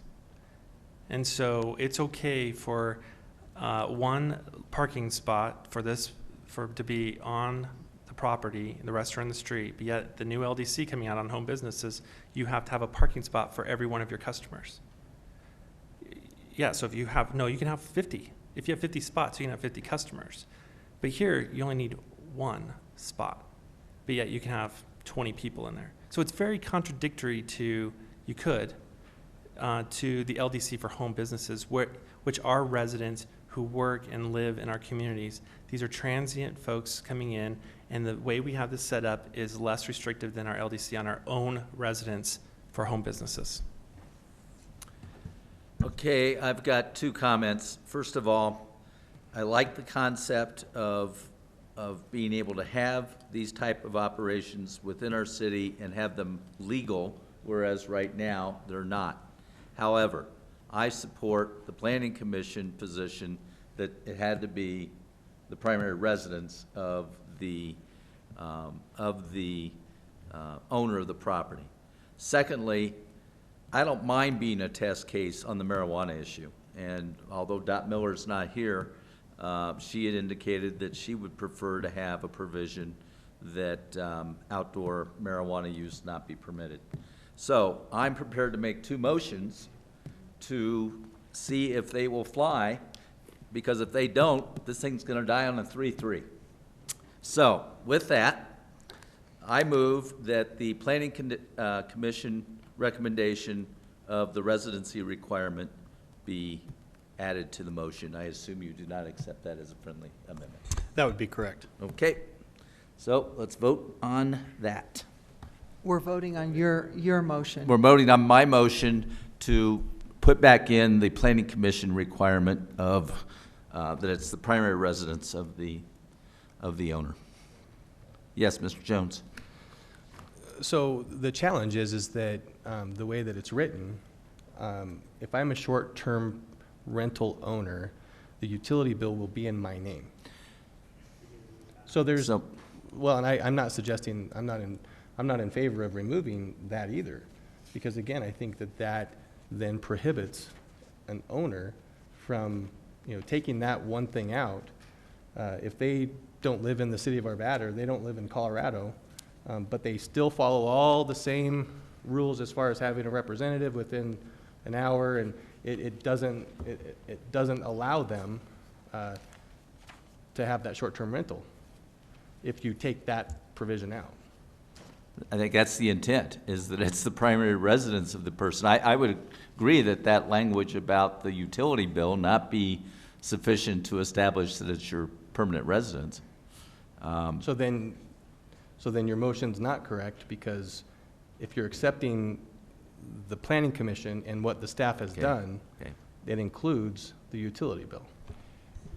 Well, then I'll withdraw my motion, make a new motion to adopt the Planning Commission recommendation of residency requirement with the exception of the utility bill being sufficient to show residency.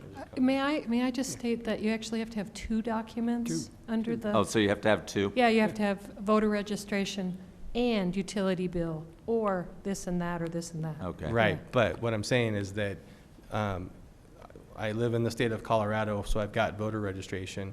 Does it specify precinct? Yeah, it does. Is that, so the voter registration has to be in the precinct in which the house is? It's for that house, yeah. Okay, it doesn't say that, it just says I voter see what registration. you're saying. I see your point. So I think there's some loopholes in the documentation required. It does specify that it's the usual place of return for housing of the principal residence. So it does identify that it has to be your principal residence in that definition. Okay. And I believe there are 6 possibilities here. Means of residence, which is the usual place of return for housing as determined by at least 2 out of 6. So the hat is not hung on, the utility bill by any means. So it's Mr. Marriott. Thank you. Just like to make a comment.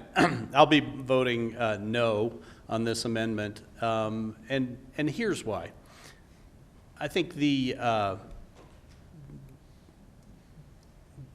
depends on what your goal or aim with an ordinance allowing short-term rentals is.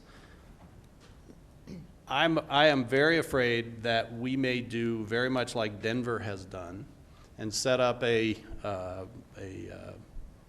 regulatory environment that is very much against the realistic environment out there, that these will continue to go on. I think there are people who have invested money in a certain, with a certain expectation of being able to do something who I don't think it's going to be as easy as say, well, I'll just sell it and not do that. I think that's going to go on, and I think the city of Denver has pursued people over it, I think much to their detriment. I think also the big thing with this ordinance to me is that I'd like to see these types of regulations and these types of ordinances answering and solving the problems we have, not the problems we can imagine. And up to this point, you know, we don't know. We've heard stories of, you know, 100 to 200 short-term rentals operating in Arvada at various times. And I think we've had remarkably small amounts of complaints about it. Again, to anybody who has had problems with their neighbors, whether they be short-term renters, long-term renters, or the homeowners next door, I feel for you. But the fact that solving a problem that doesn't appear to exist doesn't appear to be, to me, to be the right course of action here. So that's why I'll be voting no on this amendment. Mr. Pfeiffer. Yeah, the issue is I buy a home in a community that I expect to be all residential, not having a business next door necessarily operating with not the homeowners there or being responsible. So, you know, it disturbs me that if I go buy my house, which I'm buying a new house, and then the neighbor next to me turns around and turns it into a business and is never there and is absent, I think it hurts the quality of life of the neighborhood. So, you know, I'll support the motion. I do have another question for the mayor. Do you have a second motion on the other matter as well? Yes. Okay, thank you. Yeah, I'll speak to the motion. And first of all, let me address to Mr. Marriott well, you know, people bought properties anticipating being able to do this. Well, it wasn't legal to do it, so they're begging forgiveness after the fact. So I struggle with that. What my concern is that I don't want to see year-round party houses. What I'm comfortable with is the ability for a homeowner who's going to be gone for, you know, up to half a year to be able to rent out their property the other half of the year during times. They still have a connection to the community. They still have to answer to their neighbors. And we have built in the other safeguards. This isn't, I'm not seeing this as an intention to be able to allow people to buy properties to turn into short-term rentals. And that it's an opportunity for them to be able to use their property, use it appropriately. Now, speaking to Mr. Pfeiffer, I bet there's a lot of HOAs that don't permit these. So, you know, that rule still controls. The HOA rules still control. But I want the non-HOA areas to have the same protection that the HOA areas do. So those are the reasons for my motion. Okay, all votes are cast. That's going to fail on a 3-3 vote. I'll go ahead and make my other motion just so that we know what's going to happen moving forward. My next motion is that we prohibit the use of outdoor marijuana in short-term rentals. Yeah.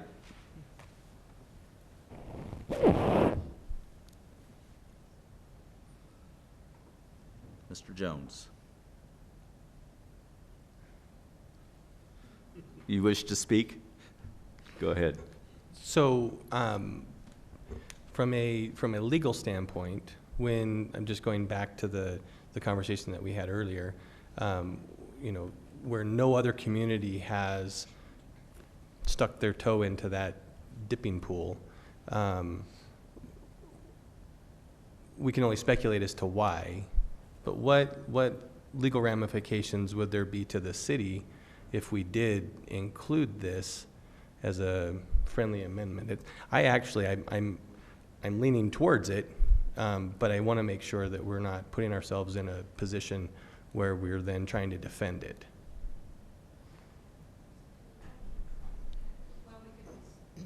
We could be sued for being in violation of the Colorado Constitution, which allows the use of pot, and nobody else has tested it, so we could be the first. Could be a case that we're signing up for. Okay.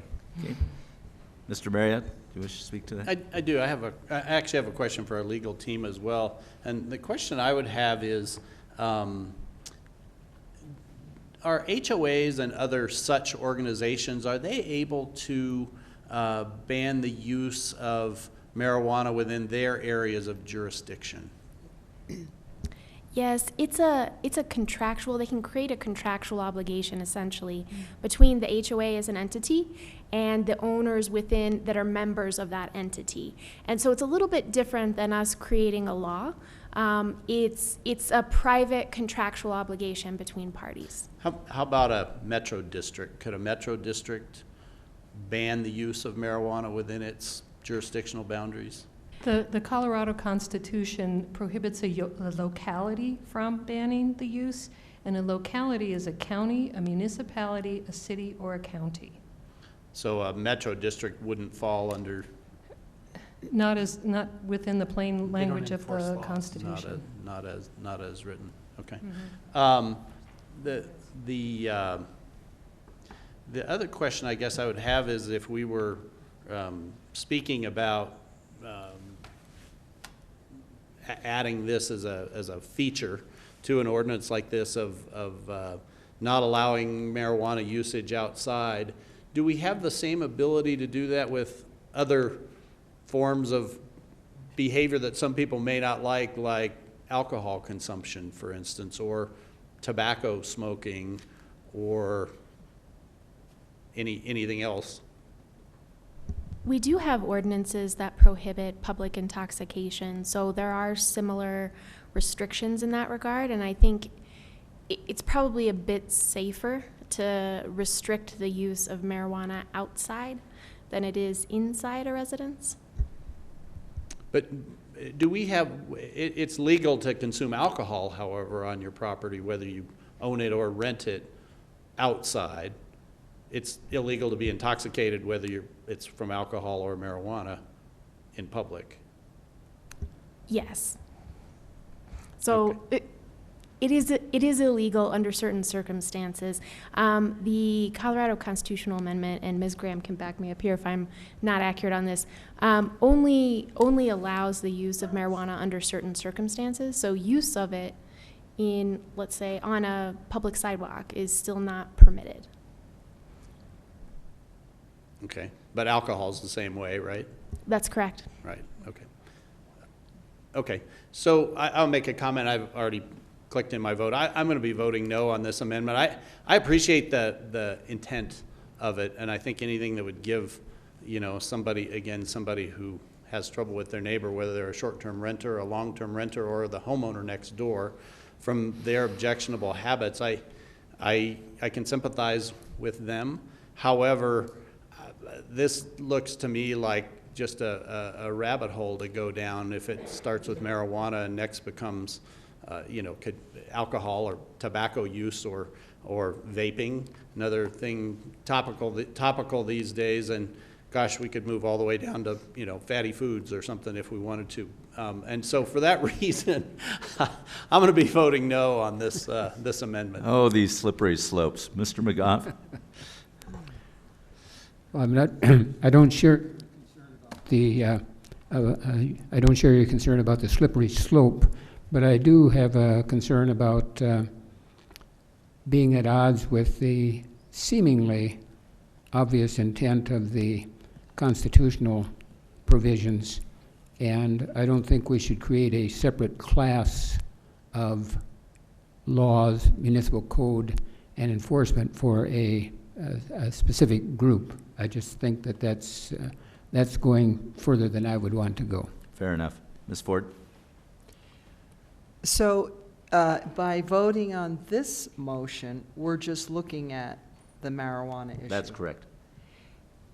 And then as far as the short-term rentals. That's going to be the next vote. After this one. Right.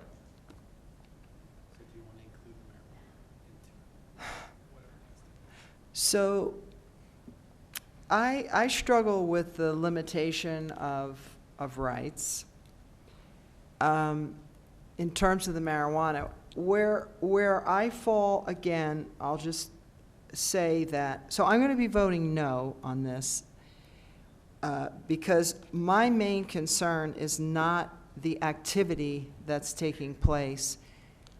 My main concern is the difference in ownership with the short-term rentals. I see short-term rentals very differently than I see long-term rentals. Short-term rentals are recreational by nature. They involve people that are visiting and vacationing versus long-term rentals where the owner of that property, whether they're not generally the primary resident, is filling a need for housing for people. And we know that for many, especially right now, rentals are the answer for affordability for many people. So I see these issues very differently. Sure. So I will be voting no on the marijuana issue, but I will not be changing my position on the primary resident issue. Fair So enough. That's how I'm looking at this. Thank you. I think the concern I have, and I'll support your motion, Mayor, is the fact that the marijuana travels onto my property where I'm enjoying the peace and quiet of my own property with my family and my kids. I think that's where I struggle with my rights as a property owner and what intrudes onto my property. They're not throwing alcohol over the fence. I mean, my kids or anything. So I think that's confined to the backyard of drinking. So I don't see an issue with the drinking. The issue is the smoking of the marijuana and intoxicating possibly my kids and nephew and nieces. So that's where I will support you in this motion, and I think it's a good one. Mr. Jones. This is a hard one because, for all of the reasons that you just said, I totally get it, and I support it from that perspective. However, I struggle with the slippery enforceability, slope. And so I can't support it based on that. But principally, I mean, I totally am on board, but it's just crazy. Yeah. Okay, that fails on a 4-2 vote, with Pfeiffer and Williams voting yes, others voting no. Mr. Marriott? Thank you, Your Honor. I'd like to propose or ask council if there's any interest in continuing this hearing until we have a 7-member council to achieve a definitive vote as opposed to what appears to me to be a deadlocked 3-3.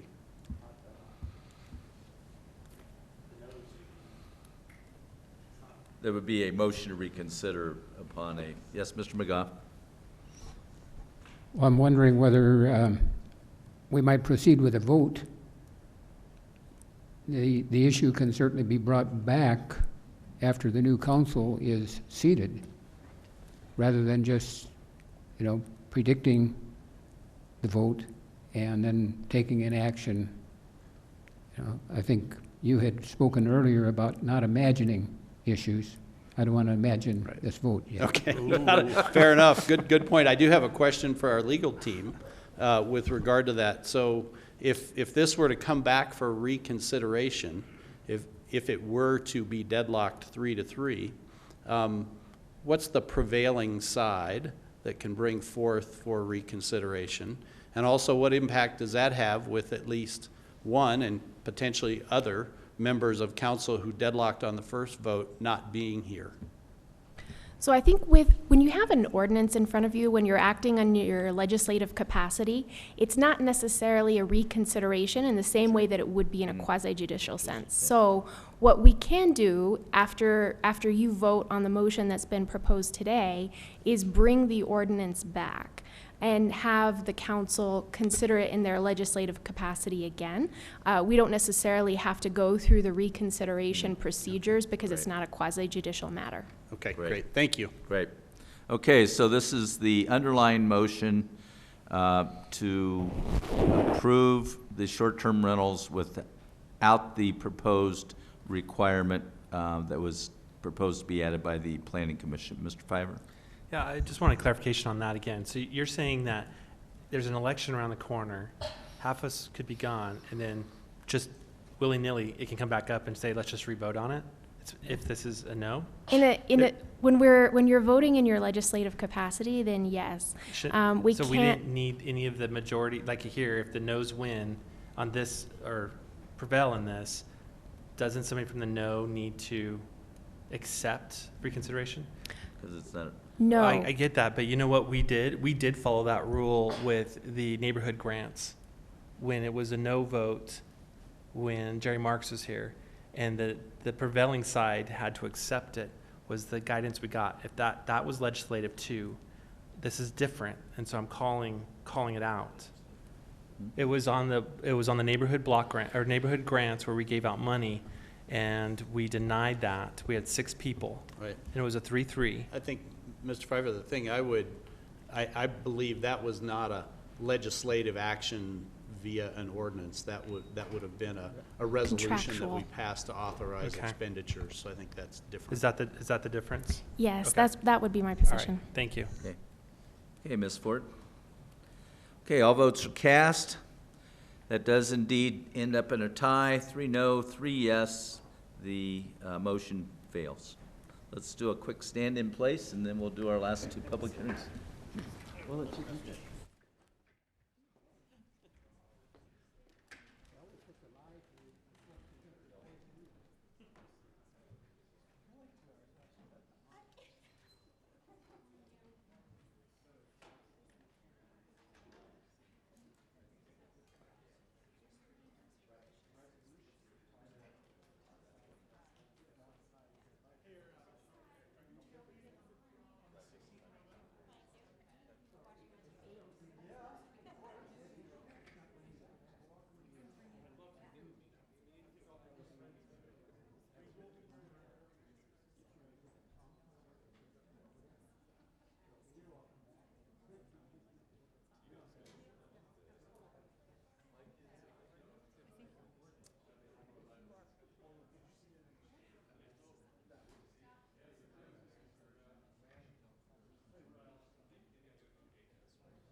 Exactly. Right.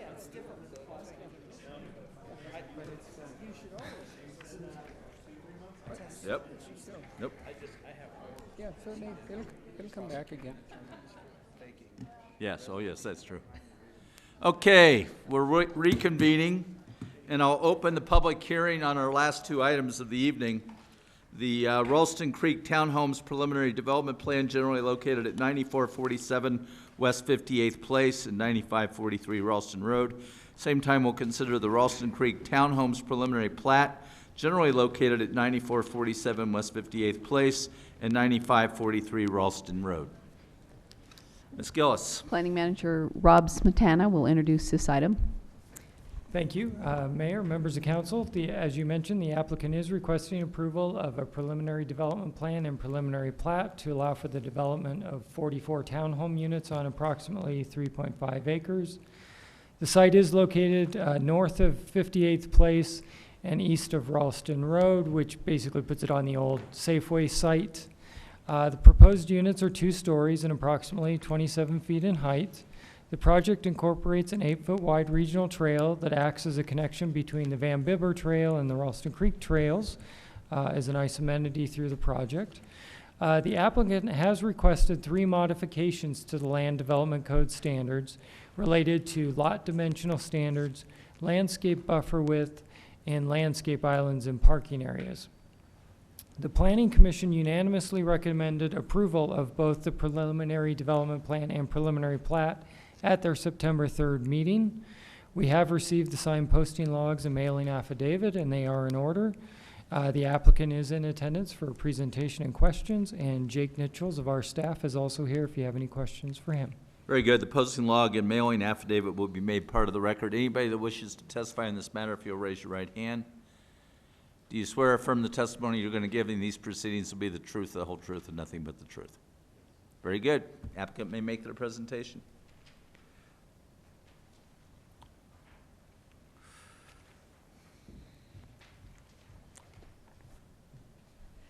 Good evening, Mayor and City Council.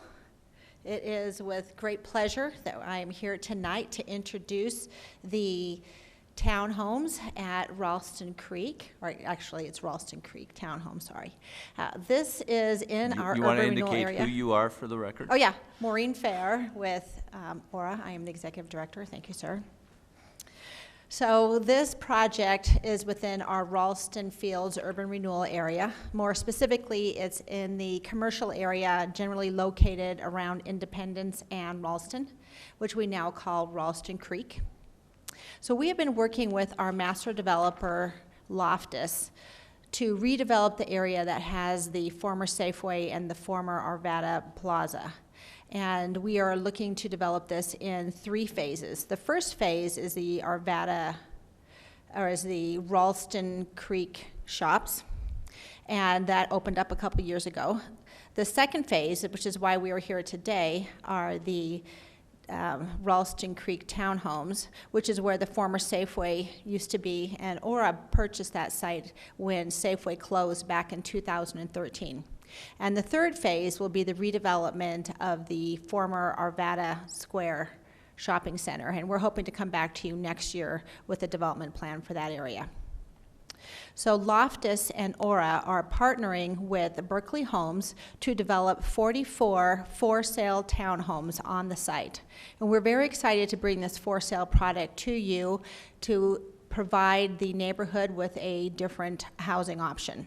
And with that, I'd like to introduce to you Tyler Jones with Berkeley Homes. Thank you.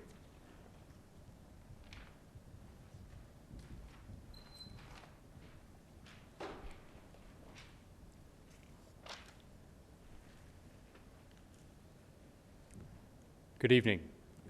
Thank you for taking the time this evening to listen to our presentation in regards to the Ralston Creek Townhomes. My name is Tyler Jones, and I'm with Berkeley Homes. Berkeley Homes, if you aren't aware, is a home building company that was founded in 1985. In our last 30 years, we built about 2,000 homes in the Denver metro area, and we've developed a reputation as an award-winning, customer-focused, Colorado-based builder. Our goal on each community that we develop is to provide the highest quality product within the varying market segments that we build, from entry-level homes to luxury move-up homes. And this site in particular is a unique infill site.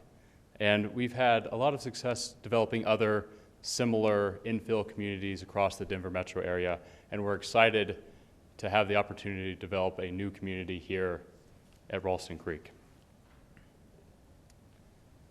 So as Maureen alluded to, this site is in the old Safeway site on the northeast corner of 58th and Independence.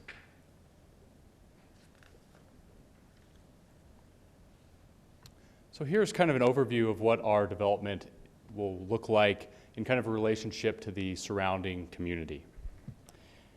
And when we first set out to design this one, we wanted to create a development that for sale townhomes focused on first-time buyers and those in the community looking to downsize. And so we wanted to develop something that really focused on some of the amenities surrounding this site. The Central Park to the east, the shops at the Ralston to the south, Walmart to the south, King Soopers to the west, the great trail system that we have access to with the regional trail running through the site.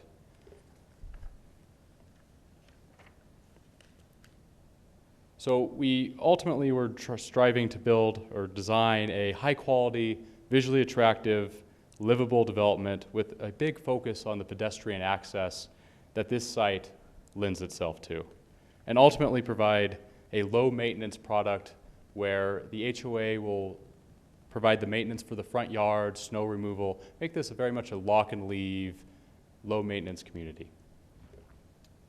A little closer in on the proposed development that we're taking a look at this evening. 44 townhome units over 3.5 acres, over about 10 buildings. These are all alley-loaded units, so the garages are fed off the rear and the alley, and they each have a 2-car attached garage. In addition to that, there are parking spaces spread across the site. These are on-site parking for guests, kind of achieving an ultimate parking ratio of about 2.5 units per, or 2.5 spaces per unit. Like I mentioned, infill sites have a number of constraints, and this site was no different. It has the Van Bibber that runs, kind of bisects the site and then runs on the southern border, which limits any vertical buildings, trees. So it's a definite engineering and design constraint that we had to take into account. We wanted to face the houses along that road. Each of the townhome units will have a front private patio where people can enjoy the Colorado outdoors and then have quick access to some of those pedestrian amenities that we identified earlier. Units that are not facing the main road to the shops are facing front paseos or overlooking kind of the Ralston Creek as well.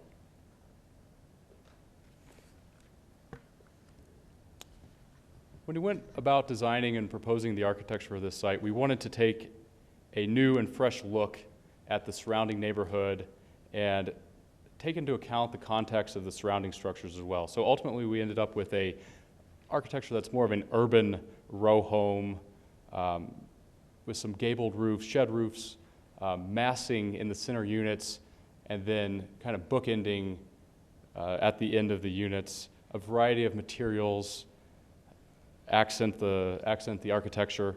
Ultimately, we'll have 2 different unit types on here that we're planning, one about 1,450 square feet, the other 1,750 square feet. These will be composed of 2 and 3 bedrooms, that first floor being the garage, the attached garage, and then kitchen, living, dining area, then the second floor being bedrooms. And then we're anticipating pricing on these kind of in that mid to upper 300s. And these will all be for sale townhome units. Is there anything I can address? We'll see if there's, does that complete your presentation? That does. Okay. Is there any member of the public that would like to address City Council on this matter? Seeing none, I'll close the public comment portion. No need for a rebuttal since no additional public testimony, but I will open it up for City Council questions or actions, so there may be questions of you. Mr. Marriott.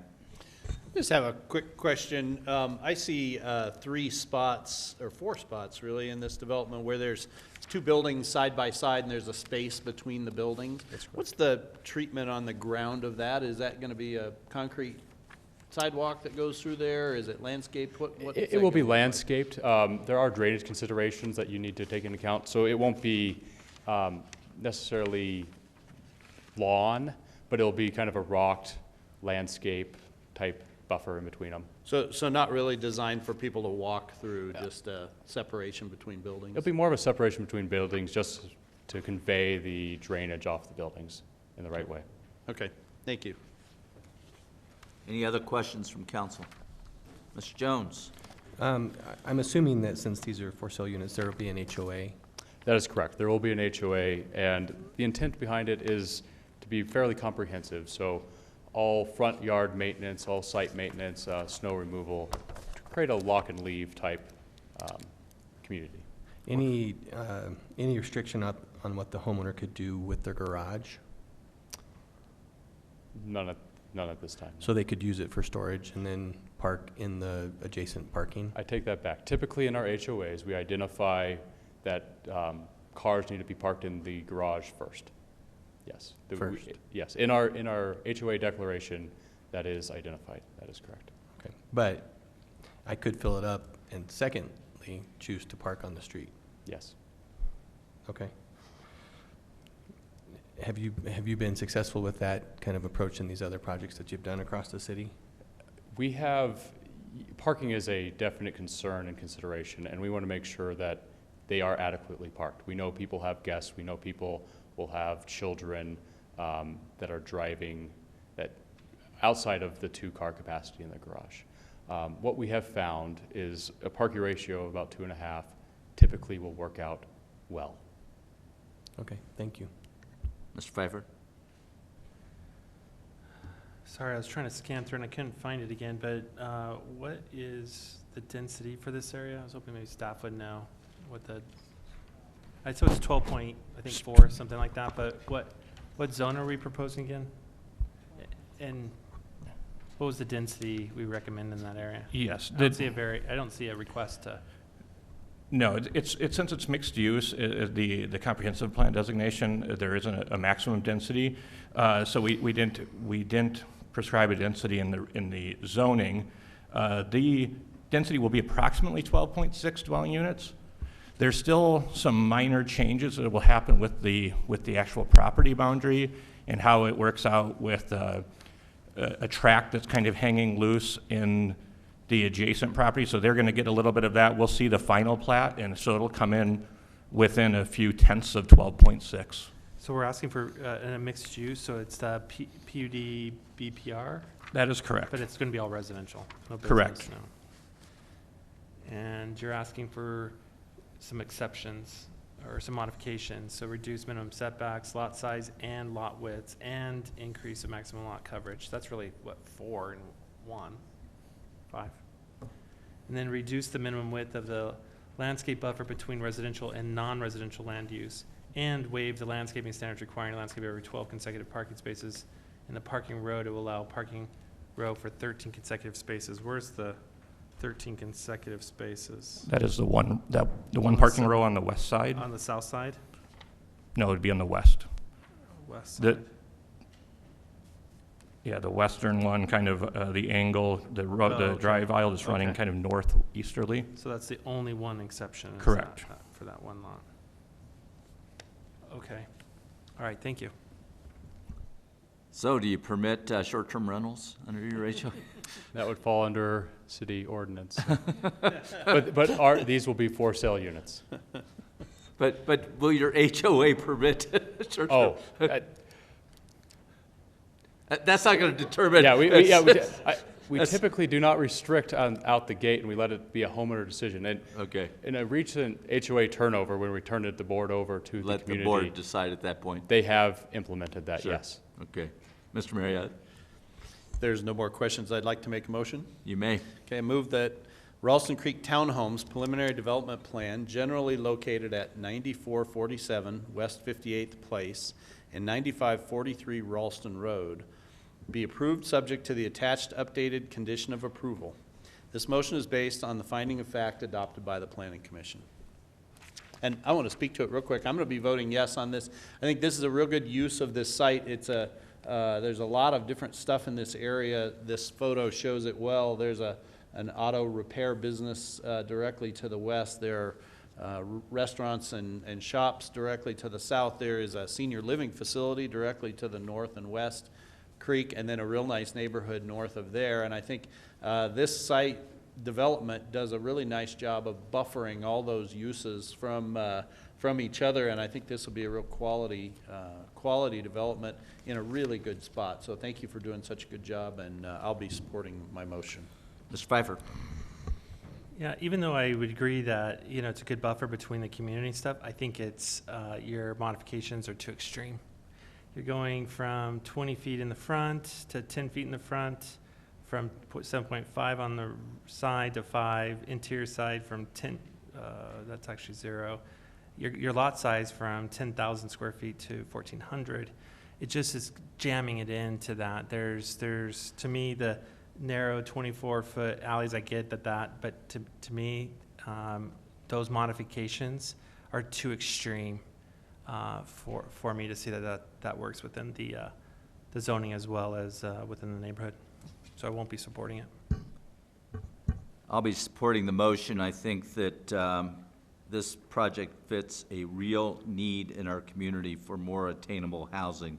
And sometimes to have that attainable housing, you have to make certain adjustments to what our standard requirements would be, and they seem justified to me. So Mr. McGoff and Ms. Ford, if you will cast your votes. All votes are cast. That passes 4-2 with Ms. Ford and Mr. Pfeiffer voting no. You may make your motion. Your Honor, I move that Ralston Creek Townhomes preliminary plat, generally located at 9447 West 58th Place and 9543 Ralston Road, be approved subject to the attached updated condition of approval. This motion is based on the finding of fact adopted by the Planning Commission. Motions for approval. All votes are cast. That likewise passes 4-2 with Ms. Ford and Mr. Pfeiffer voting no, all others voting yes, Ms. Miller being excused. That, congratulations. We look forward to the project. And now we'll move on to reports from City Council. Let me start out tonight. We lost two important citizens in our community here very recently, both Lois Lindstrom, who has been hugely involved in the Historical Society and has been involved in all things pertaining to the Arvada Center and many other things for many years, passed away. And also Bob Wilson passed away unexpectedly, and many of us know Bob from his very involved work on transportation type issues, the Gold Line, he sought office at the RTD board, just been very, very involved in the community and passed away unexpectedly. So I wanted to note the loss to our community of those two individuals. Mr. McGoff? Yes. Thank you, Mr. Mayor, for bringing our attention to the passing of two very significant individuals. I have a different announcement I wish to make. On November 2nd, Saturday, November 2nd, I will be leading a veterans walk at Majestic View, at Two Ponds National Wildlife Refuge. And this is this is in cooperation with the Two Ponds Foundation and the American Legion. And we'll be calling attention to the sacrifices made by our soldiers in the various 20th century wars, and we will walk within the refuge. We've done this in the past. It's been a very successful outing. I just invite each of the council members, those in attendance, and those who are watching on television to join us November 2nd, 9 o'clock at Two Ponds Wildlife Refuge for a walk to honor the veterans of our 20th century wars. Thank you. Mr. Marriott? Thank you. I also want to mention a very sad occasion here in our town. One of the children who grew up with my children and attended St. Anne's School in Old Town also passed away 2 weeks ago. Colin Kostelecki was 14 years old, just shy of his 15th birthday. Passed away after a long 4-year fight with brain cancer. And our hearts go out to the Kostelecki family and all of the students and faculty at St. Anne's. It's been a really tough time from that. You know, there's nothing worse than having to deal with something like that. I feel for my children who knew this child well and who also have to deal with the passing of someone so young. And it shows us how precious life is and how lucky we are to be here and how we should treasure every moment. I know if Colin were still here, that's what he would tell everybody. So thank you. Thank you for that. Ms. Ford? I wanted to announce something very dear to my heart. At the Arvada Center, the dance theater will be performing a program on November 1st and 2nd. I encourage everyone to support the folks who are involved. You know, we don't often think about the discipline that is learned through dance, and in particular, you know, dancing on stage. And I just want to support this dance theater. They do a great job, work very hard, and they'll be performing Friday and Saturday, November 1st and 2nd, and tickets are $10. And I hope you'll join them. Very good.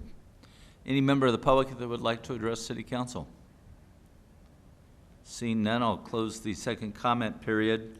And Lori Gillis, you were, as our Deputy City Manager, you were filling in for Mark Devon tonight. I'm sure you'll have an interesting report to give back to him Yes, I will. regarding our meeting tonight. Anything else you want to report on? No, just wanted to remind you that tomorrow night Governor Polis will be at City Hall to have some community engagement with council, and that's at 5:30 in the CCR. The next workshop is on October 28th, where we'll discuss the housing strategy and the cottages at Ralston Fields sketch plan. Very good. And Rachel Morris, we put you through your drill tonight. Anything else you'd like to report? No, Your Honor, not at this time. Very good. We stand adjourned. And Mr. McGoff, congratulations on fulfilling your last business meeting. We'll see you next week for one more workshop. Thank you, Mr. Mayor.